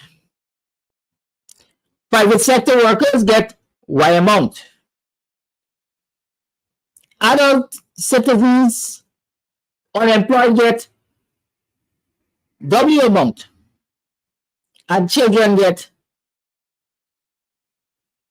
T amount. Let me explain that now.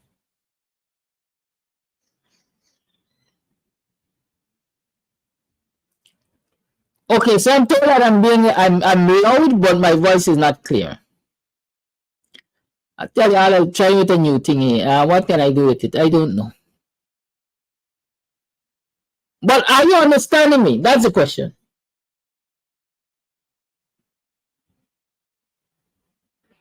Can you understand me?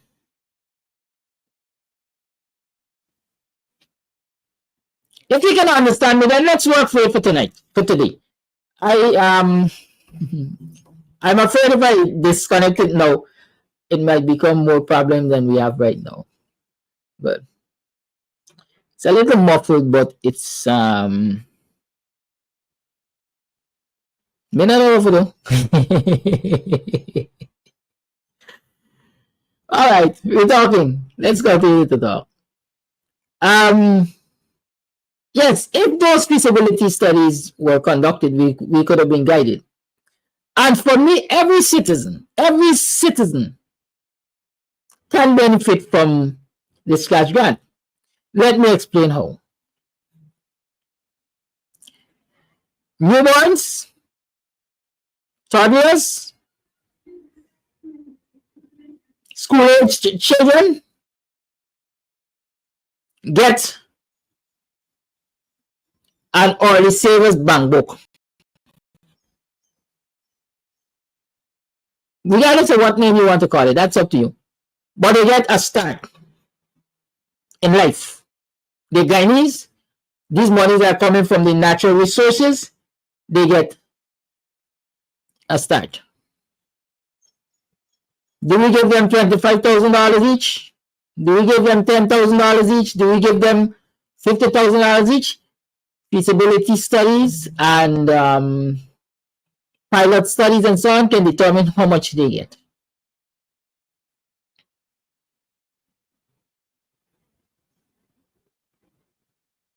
Those are children within the school.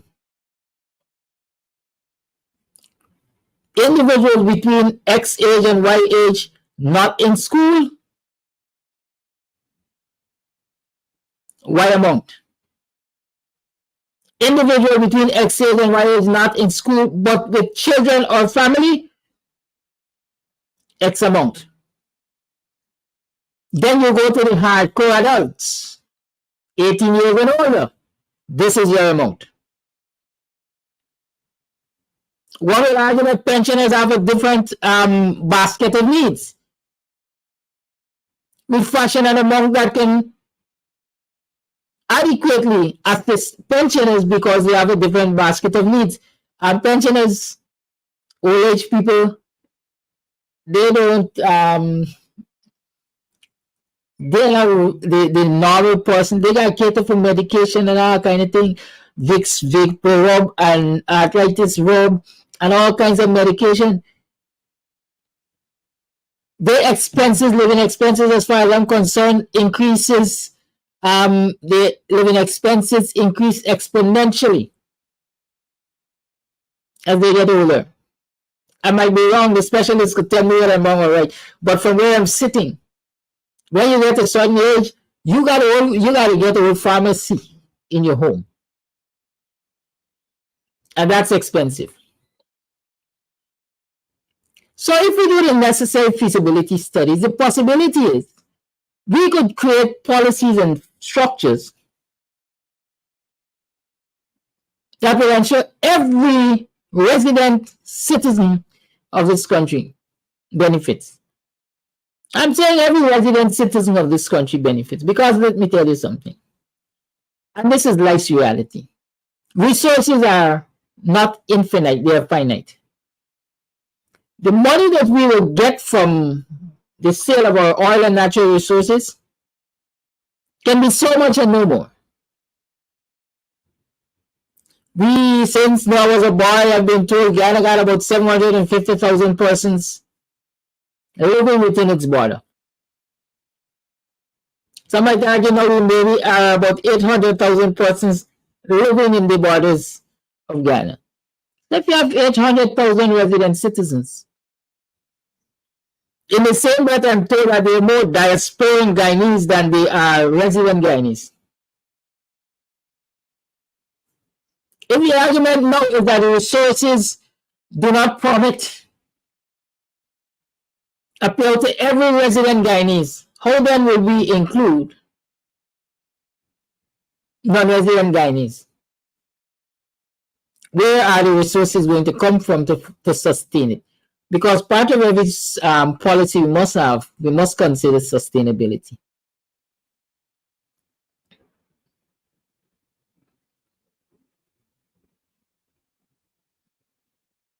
Are we entitled simply because we are Guyanese, or we are entitled because we are Guyanese who live in Ghana?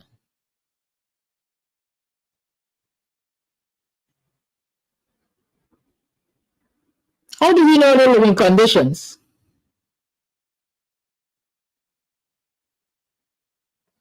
Right? How do we assess, for example, if we're saying this pill that we're talking about right now is the easy cost of living burden of Guyanese living within Ghana, and people talking now about including overseas-based Guyanese, how do you assess their burden when it comes to cost of living? I'm asking. How do we do that? And so when we are formulating policy,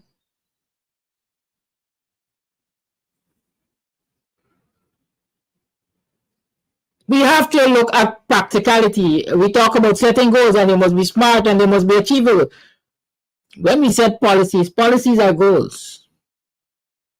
They must be smart. They must be achievable. They must get timeliness and so on and so forth.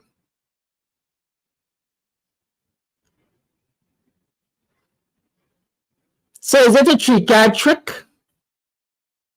When your government tells you that, listen, we move it from a household to individuals, and now we're saying individuals, once you're Guyanese, whether you're here or there, all you gotta do is be in the country at the time of it being given out. That's another catch. You must have a cutoff point to prepare for these payouts. How do you cater for people who are in the country at the time of the payout if they don't live here regularly? How do you know that they're in the country?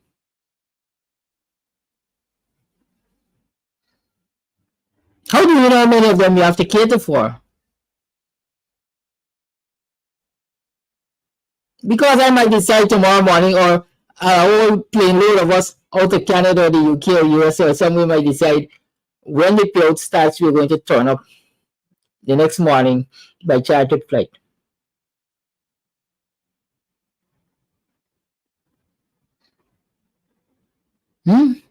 How? And so when 100,000, a million of us come from overseas on the morning of the payout, how do you get the resources to pay for us? You pay us. You didn't cater for that. So stop putting wool over our eyes.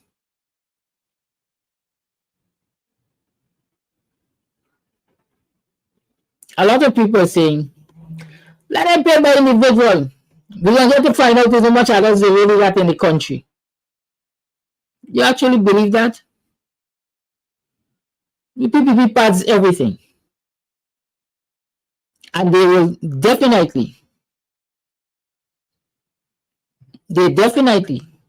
will be padding the list of people that they're paying this money to. I guarantee you. When they were paying out the COVID grant, I see some of the people who are walking with bags of money, sharing they got SUVs now and they repair their houses and they build bigger houses and so on.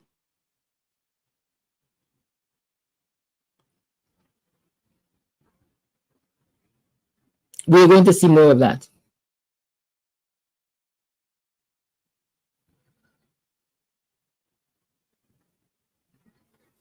Beautiful point you made, Wayne. Beautiful point. Overseas remittances have been sustaining Guyanese since Noah was a boy. And so if the government is now giving cash grant, especially an adequate cash grant to Guyanese, then it reduces the burden of remitting money on our overseas residents, on our diasporan Guyanese. So if I have to remit $500 a year to ease the cost of living burden on my relatives, and the government steps in and is giving that $500, so long as it's adequate, naturally, I should be able to use that $500 to do something else. And so that's a plus. But imagine again if all of those overseas based Guyanese, diasporan Guyanese, listen to this government and they come to collect their share. The pie becomes smaller. There's less to go to the resident Guyanese. Cost of living still kicking hell. Many of you might have to remit 4 and 5 times what you collected.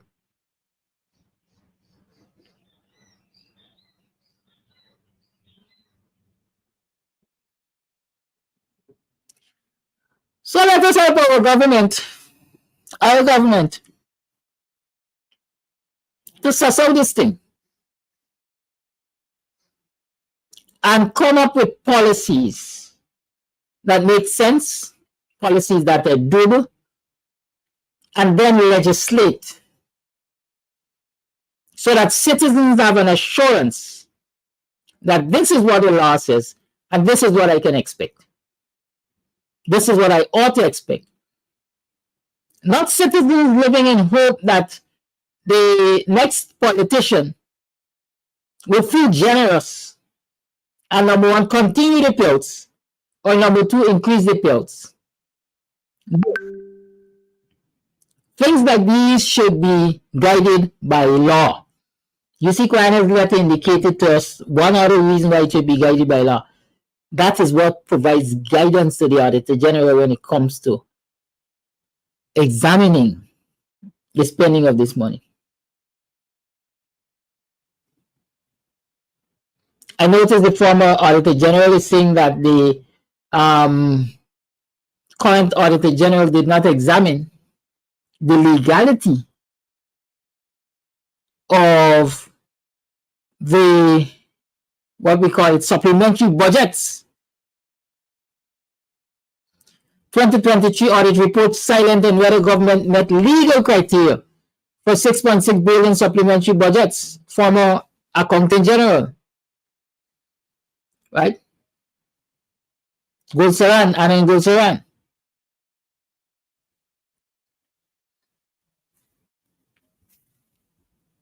So without the legislation, without the proper guidance, without the Hansard, a record of the discourses that took place in Parliament surrounding these things, how does the Attorney General pronounce on them when it comes to the time for him to do his work?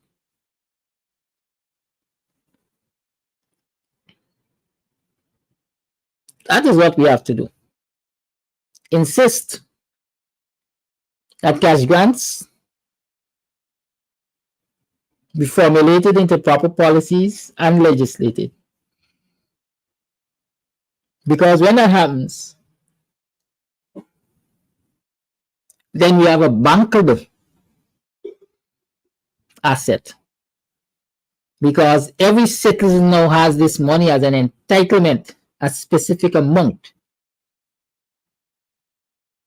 It can be assigned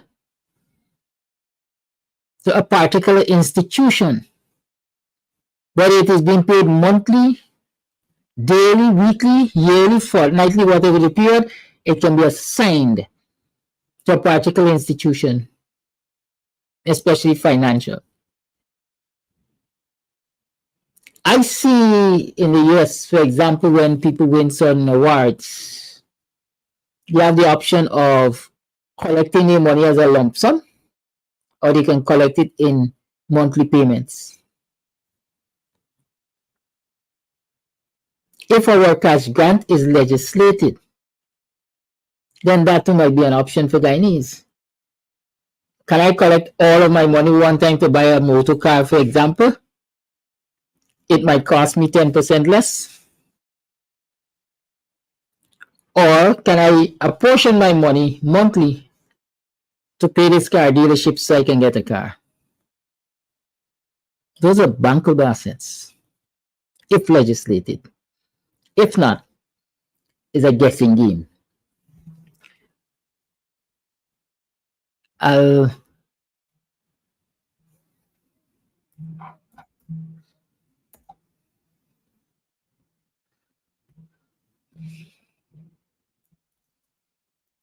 If that is not what is happening,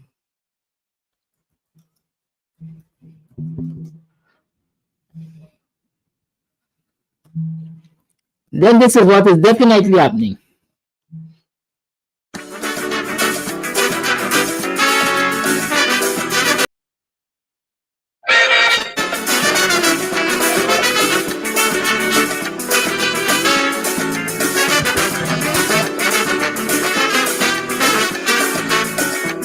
I hear the building a new flyover down by Uriah Butler, and I'm feeling something. Oh yeah, election coming. I hear the building a super highway straight to Maracas Bay, and I'm feeling something. Election coming. I hearing a lot of things, but I ain't seen lots of things. And when the campaign get hot, there's a whole lot of ifs and buts. If we win the election, poor people wouldn't be sorry. If we win the election, everybody will work for money. But when they win the election, the poor man ain't stand a chance. Same amount of suffocation is the same khaki pants.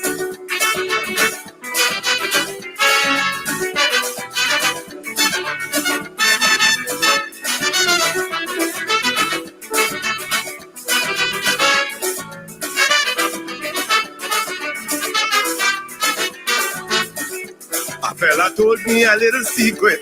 Very soon they would pave the streets. I'm feeling something. Election coming. He said, don't worry about them potholes. They're gonna wipe them out of this world. I'm feeling something. Election coming. There will be plenty sweet talking tongue when the campaigners comes around. But if your part don't confuse your head, promises can't put butter in your bread. If we win the election, poor people wouldn't be sorry. If we win the election, everybody will work for money. But when they win the election, the poor man ain't stand a chance. Same amount of frustration is the same khaki pants.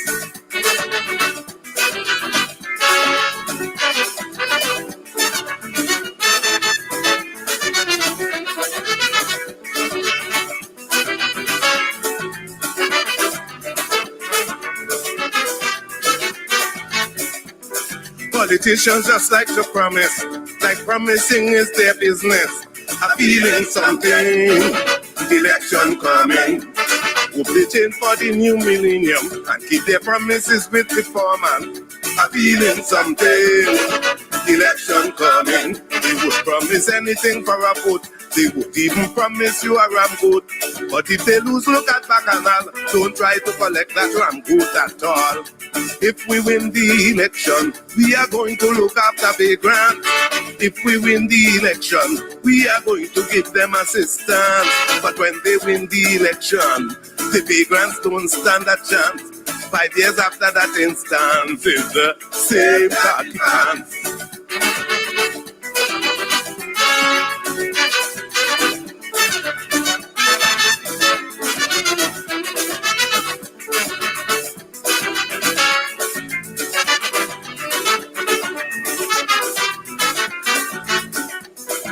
You got to support your party. You got to vote because this is your country. Appealing something, election coming. You got to make sure that you register. Don't depend on brother and sister. Appealing something, election coming. You got to select a government who you believe is for betterment. Remember, your vote really means a lot. Don't mind how you fed up with it, son, but whosoever win the election, you know who would be happy. Whosoever win the election, you know money does follow money. But whosoever win the election, please give the poor man a chance. Don't leave him there in that distance, in that same khaki pants.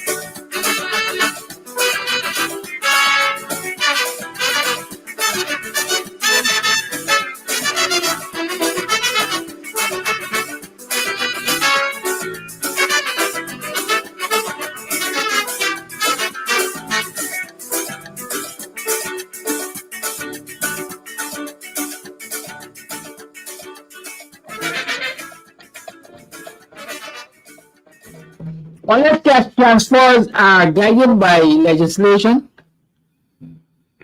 and there's an assurance and a certainty, people know what they're getting, then all they're doing is put us in short pants. It's the same short pants. The lines are open. 6225933 is the number to call. 6225933 is the number to call. You're tuned to the Guyanese Morning Time.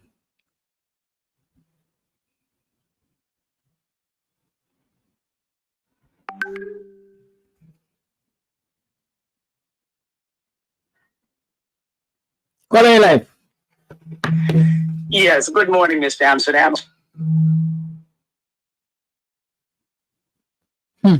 What happened there? Caller, you on? Hello, Mr. Amsterdam. Yes, you're on, caller. Yes, good morning, Mr. Amsterdam, once again, and good morning, everyone in the Guyanese diaspora, and good morning to all Guyanese. With regards to cash grants,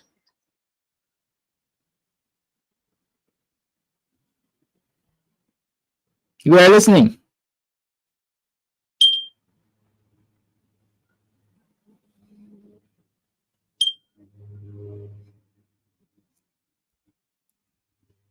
Is something wrong with Coffee's phone? All right, next caller, please. The line remain open. 6225933 is the number to call. Are you having difficulty with your phone, sir? I think my face touches the phone and mutes it. Well? Pardon me for that, sir. Okay.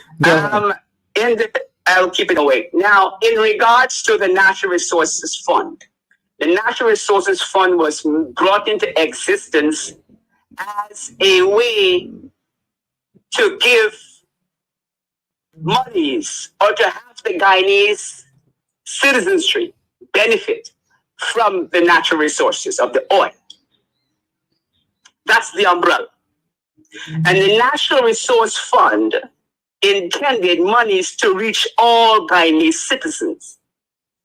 Let me engage you here, Coffee. Did the Natural Resources Fund say that it was going to give money to Guyanese citizens, or those monies will be used for national development priorities? Well, that's what it's saying. If you read the National Resource Fund, the basic premise, the singular premise, was to have it benefit Guyanese. Yes, by cash flow or by infrastructure, etc. No, in a broad spectrum. Cash transfers is just one of the several ways within that premise. Okay? It is just one of the several ways. Now, cash transfers must reach all individual citizens. regardless of where they domiciled. Okay. Yes, irregardless of where they domicile. And let me say why. Because Guyanese have citizenship rights and entitlements.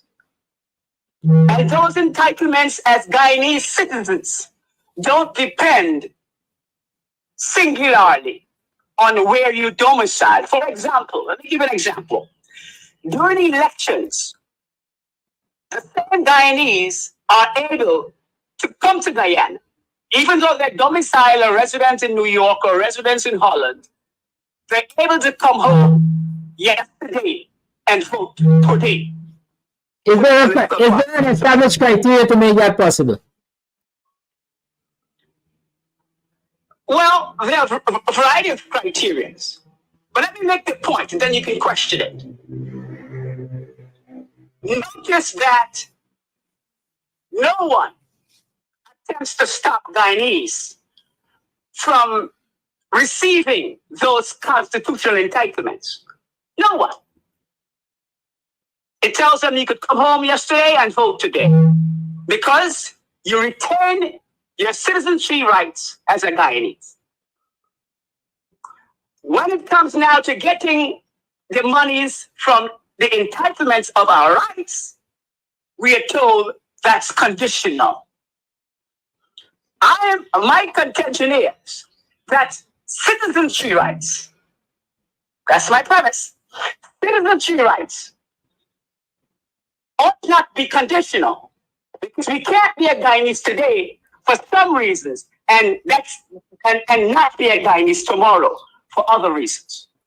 So this flip-flopping on our citizenship entitlements should not be allowed to stand, should not be encouraged. I've heard persons articulate that people in the diaspora should not be receiving cash grants. And I think that's a threat. That's a very reckless statement to make.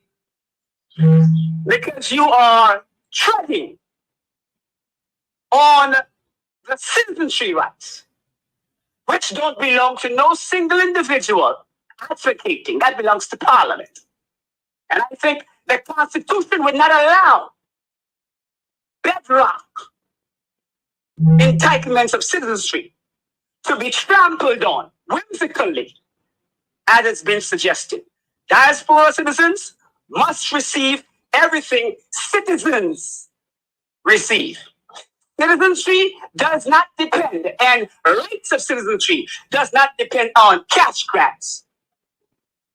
It depends on what the Constitution says. Equal protection for all means the law must apply equally and equitably to all, irregardless. And that's why you see, you could fly home yesterday and vote today, because the Constitution is there to protect all equally. And we dare not trample on the rights of Guyanese to come home and vote.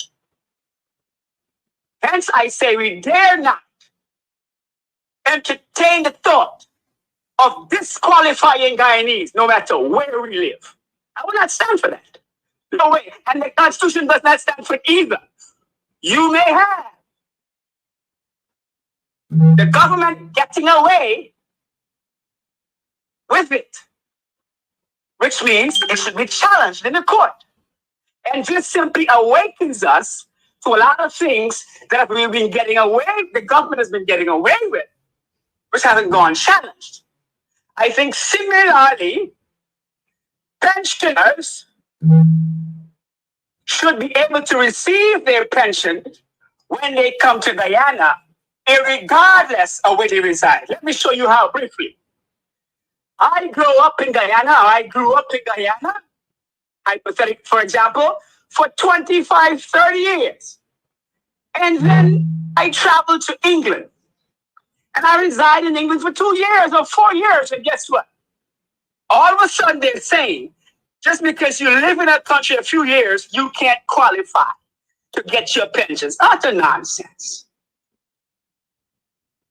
Why I say that is because they are disregarding all the other 30 odd years that I lived in Guyana, that I paid taxes in Guyana, that I contributed to the Guyanese fabric.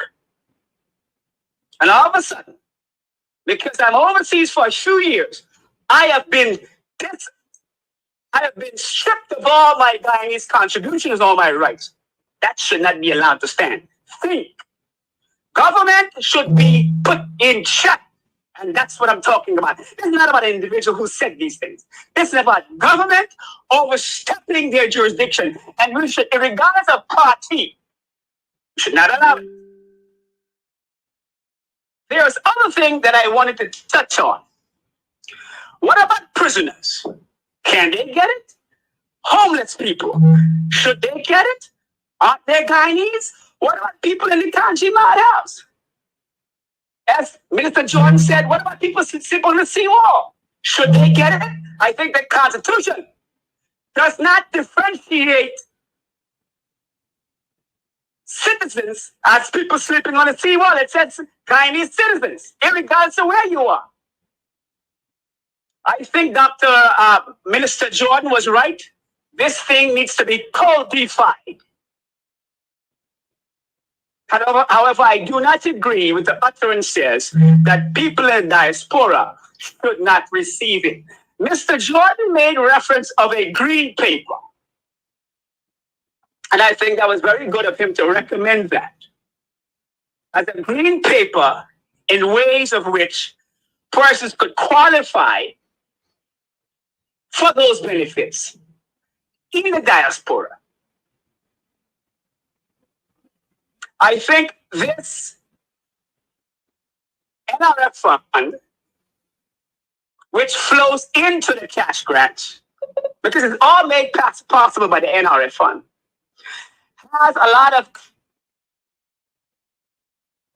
Mr. Jordan is correct that it should be codified and it should be thought out. Let me say this.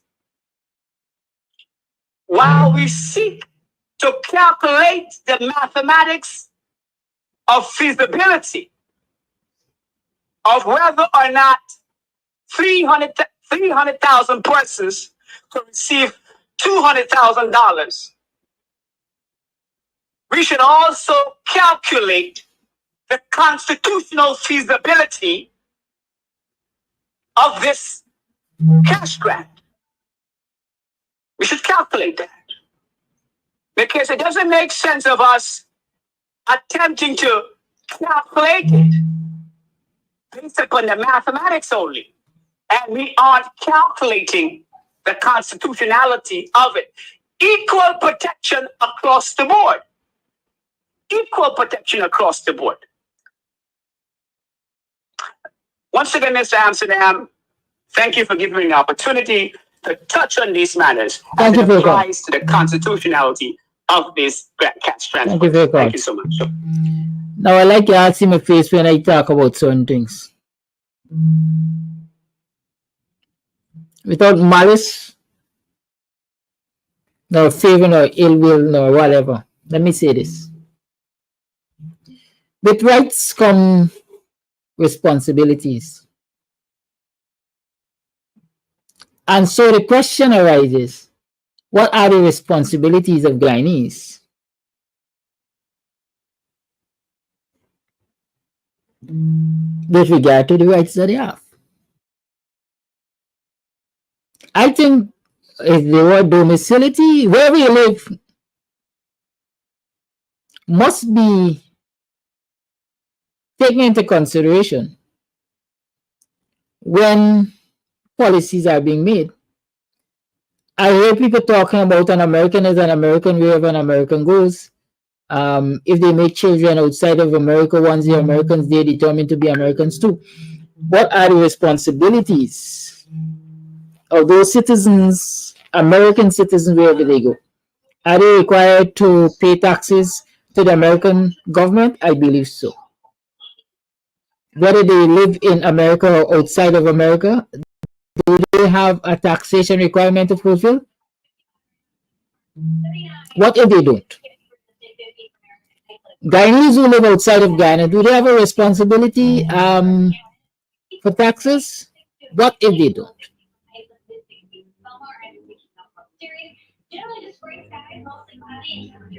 Is it enough to say I am Guyanese just by birth, or naturalization, or whatever? Or there are other things, which other responsibilities which you must meet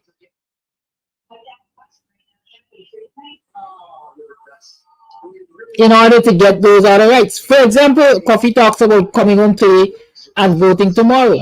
There's a responsibility there. You have to ensure that your name is on the voters list.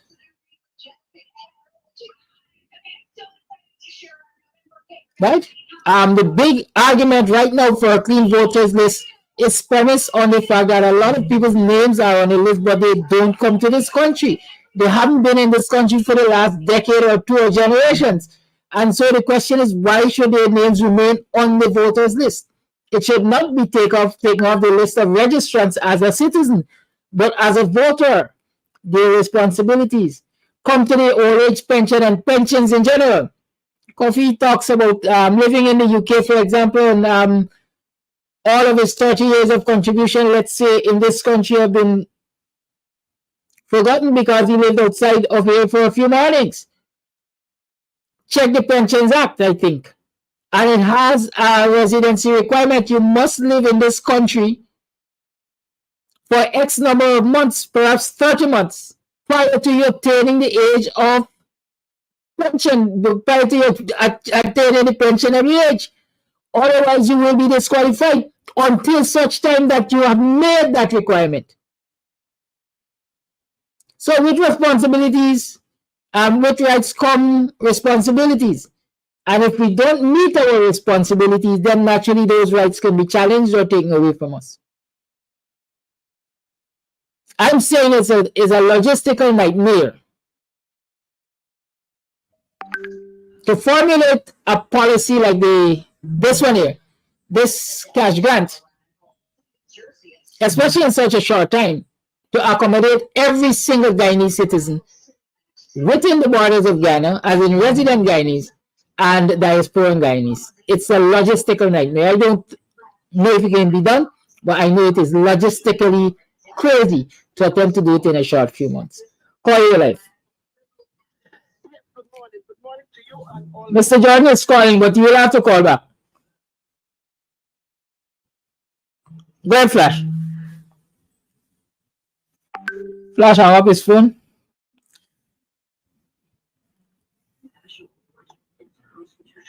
Caller, you're on. Caller, you're on. Yes, you are on. Good morning to you and all my black brothers and sisters in Guyana. Wow, Flash God is saying it is a bombshell Jack Deal drop about this money to keep you guys focused and talk and explain and forget how to do it. From since this bombshell drop, no one has been mentioned anymore about a coalition. No one is not even preparing themselves that if Jack call election February, March, or April to get their supporters ready with all means, so we could see the back of the PPP them out. And you stand for that. I'm going to ask a question this morning and answer it myself. Why there are no coalition? I'm not focused on one-shot deal on the $1,000. Let me focus for 20 more years. Now that $100,000 could come 4 times or 5 times a year. That's no one-shot deal. Hello? Yes, we're listening. Yes. Let me answer my question. Why there are no coalition? I go open my old cans of warm this morning. It's no disrespect for no one, but it's just politics and politics. We are talking about politics. Why there are no coalition? I blame Mr. David Hines. Why? I blame him.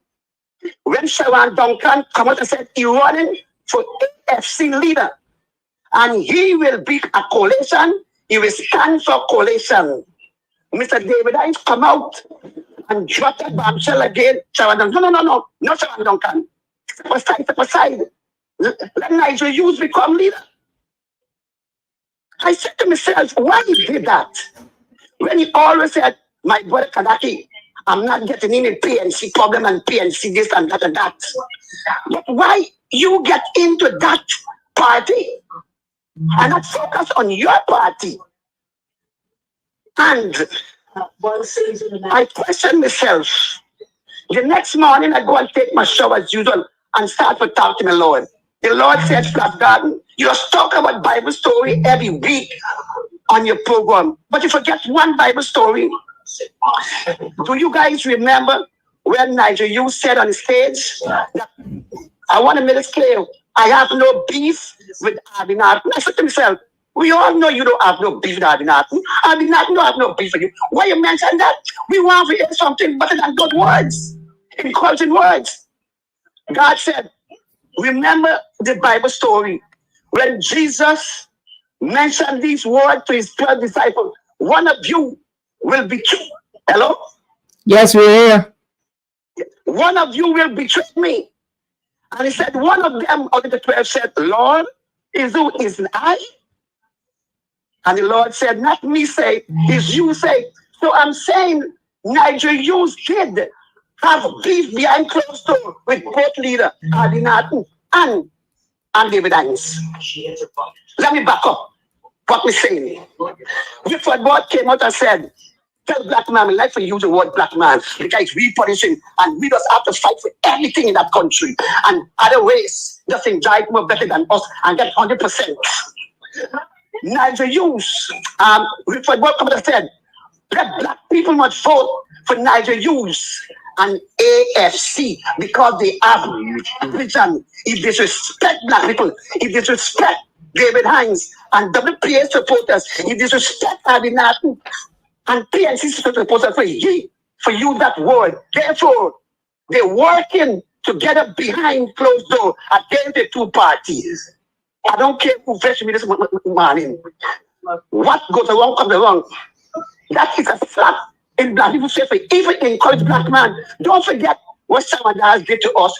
Don't forget what we understand did. All back them police, not for go and represent police and black people up in bodies. Forget about all of that. But still go and vote for the thing. Let me start focus on this 100,000. It's driving me nuts in Guyana because we cannot get a why we cannot get a coalition up to this day. Why? Thank you very much for your time. Thank you for your call. You know, the problem I have with a lot of positions that we take on these programs and so on is people believing that things have to be exclusive. You can't talk about one thing and include the other. Or if you're dealing with one matter, the other basically can be dealt with or should not be dealt with. The issue of cash grant is a part of our politics. It has to be discussed. Every day we have been saying for 4 years, we've been saying and we've been addressing other political issues like coalition and the clean voters list and so on. So why is it not good to discuss cash grant, which is a part of our quote unquote political economy in this instance, or economical politics? Mr. John, good morning. Thank you for calling. Good morning, Kadaki. Good morning. Good morning. Quick step in again. Of course, my compliments to you for your continued discourse on the cash transfer, especially how you have been able to flesh it out this morning even more. I listen to Coffee, and Coffee reminds me of people who tend to pick an argument or pick a side and then skew it to whatever purpose you want to for it to be. So he was belaboring the point that all Guyanese, regardless of where they are, should be eligible for this cash grant. And he reminded us that Guyanese can come home and vote and so on. Well, you know, let us stay with the Americans first. Americans all over the world can vote, and they could do so by postal ballots and so forth. So if they're on a ship somewhere in Siberia, they can send their vote in by postal ballots and so on. They're the Americans, right? But get this, They will not be eligible for any largesse being given by the government unless they meet certain conditions. When the COVID grants were being given out by the American governments, be it Trump or Biden, you know what they use? They use the tax register. So if you weren't on the tax register, you didn't get a COVID grant, Mr. Coffee. You had to be a tax registered person paying taxes to be able to benefit from the COVID grants that were given under Trump and under Biden.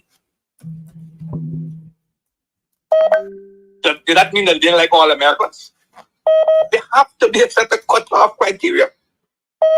Even in Guyana, if we talk about resident Guyanese, not all resident Guyanese will be eligible for the cash grant.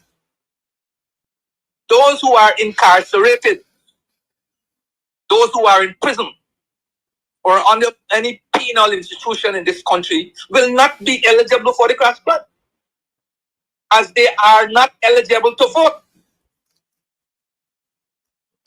Those who are mentally incapacitated, those who we like to say mad people, will not be eligible for the cash grant, even though they are resident in Guyana. I don't know why people like to pick an argument, screw it for their purposes, instead of being the intelligent people they are, which is to argue the point and let the chips fall where they must. And I didn't exclude people in the seawall. I'm the first person who brought up the fact that those who are living on the seawall, those vagrants, those who sleep under Guyana stores and post you hear me belabor that point, that they must be eligible. We must find a way to bring them back into the fold. Right now, they follow. We must be able to bring them back into the fold, clean them up, and give them their 100,000. They are eligible, not the ones under penal instructions or in mental institutions.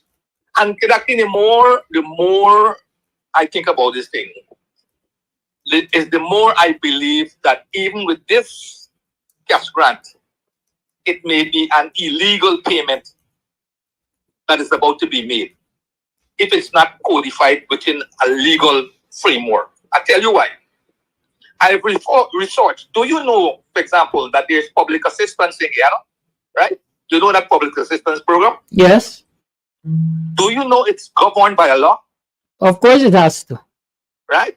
It's governed by the Poor Relief Act of 1933. Yes, the public assistance program in Guyana is governed by the laws of Guyana, Poor Relief Act of 1933. And it makes very clear, pensioners, old age pensioners are not eligible for public assistance and permanent disability. They got to go another route. And of course, you know that old age pension in Guyana is governed by the Old Age Pension Act, Chapter 3603.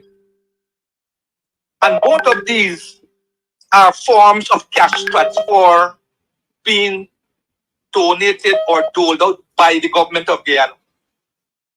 So this upcoming cash transfer program is another kind of cash transfer that is to be doled out by the government. Yet it is not governed by any law, even though it is expected to be the largest cash transfer to be doled out. And I go right back again to the United States. When they were paying even COVID cash grants, it had to be governed by a legal framework. Yet still we paid out COVID cash grants and all other cash grants, massive sums, without them being governed by any legal framework. And we're about to, I believe, commit another illegality by paying out this cash transfers here without that legal framework that we have been so desperately talking about. And let me read quickly under the Old Age Pension Act what it says, those who can qualify. I think subsequently there might have been some changes to these conditions. But in the old act, there were 4 statutory conditions that had to be met. The first one said the person must have attained the age of 65. That one is still in force. The second one says the person must satisfy the appropriate authority that he has been a citizen of Guyana for at least 10 years immediately preceding the claim for pension. You see, Mr. Coffee, it's not just the fact that you must be a citizen all over the place, but there are conditions to be met. And in this case, to get that old age pension, you must have been living in Guyana 10 years prior to making the claim. 10 years. I don't know if that has been changed subsequently, but it is there in the old act, in the existing act. The third statutory condition was that the person must have been ordinarily resident in Guyana during the 20 years immediately preceding the claim for a person. So in addition to the second one, which is that you must have been a citizen of Guyana for the 10 years prior, you must not have given up your citizenship. The third one imposes an even more onerous condition, which is that you must have been ordinarily living in Guyana for at least 20 years prior to when you made the claim. And to be ordinarily resident in Guyana, in accordance with the Income Tax Act, is that you must have been living in Guyana for at least 183 days every year. So you must have been living in Guyana for at least 183 days every year for the preceding 20 years when you would have been making the claim. Of course, it does not include temporary absences for like medical or you study abroad or your studies abroad and so on. And then the last one was a means test that you had to get below, you had to be below a certain level of income. But that one was scrapped, I think, in 1992 or 93 when the PPP government came in. But the long and short is that there are still statutory conditions that have to be met before you can get the old age pension. So this thing about a Guyanese everywhere, indeed, a Guyanese everywhere you go.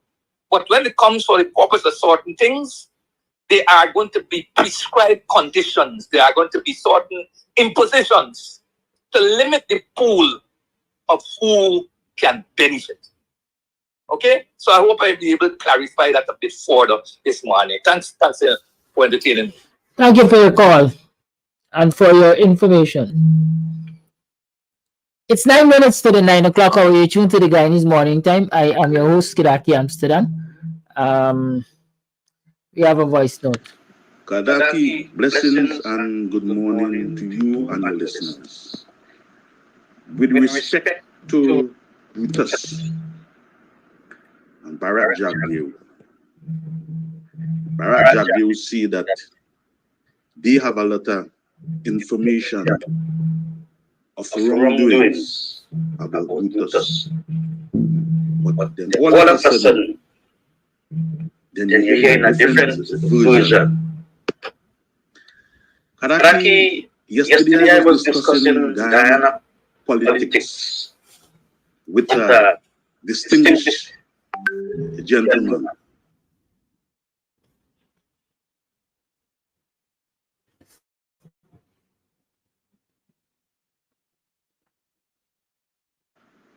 And he called Bharat Jagdeo name. And he told me that he and Bharat Jagdeo studied in Russia. He said Bharat Jagdeo is not a bright man.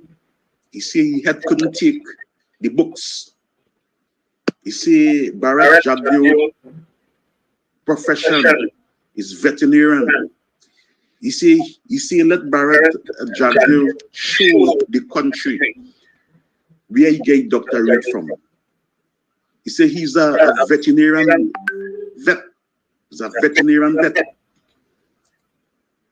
Bharat Jagdeo, when you listen to him on his live conference, Bharat, he is intellectually bankrupt. It's the same foolish lies over and over and over and over. I don't know, but the man using taxpayers' money to go on the the television station and talking a set of foolishness. If that money was to come out of his pocket, he would have never be doing that. I listened, this lady, she was pleading to the Minister of Education to get involved with the things that happening in the school. Karachi, things is so bad in Guyana that I can't find words to use. But anyhow, when Caesar said on his program over the weekend, you can't see all these things happening and the PPP could win this election. And I endorse that. Kakarachi's things is really bad, man. Really bad. I am out. Have a good one, my brother. Thank you for that voice note. I have about 2 other voice notes I wish to play, and then we shall wrap.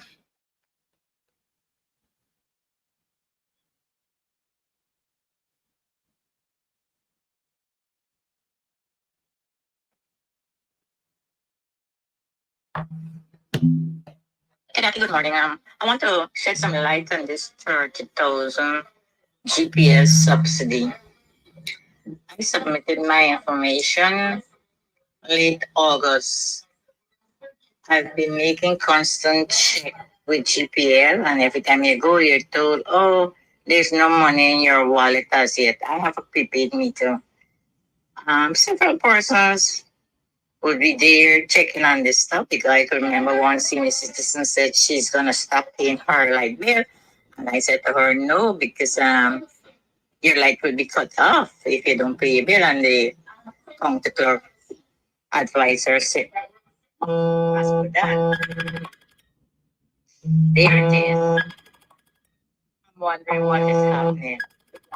Said, listen, it's and when they give them money, they... How is that so? How you like that? Thank you for that voice note. Where are we? Happy Civic, says the body. Happy birthday, Civic. Really to see that.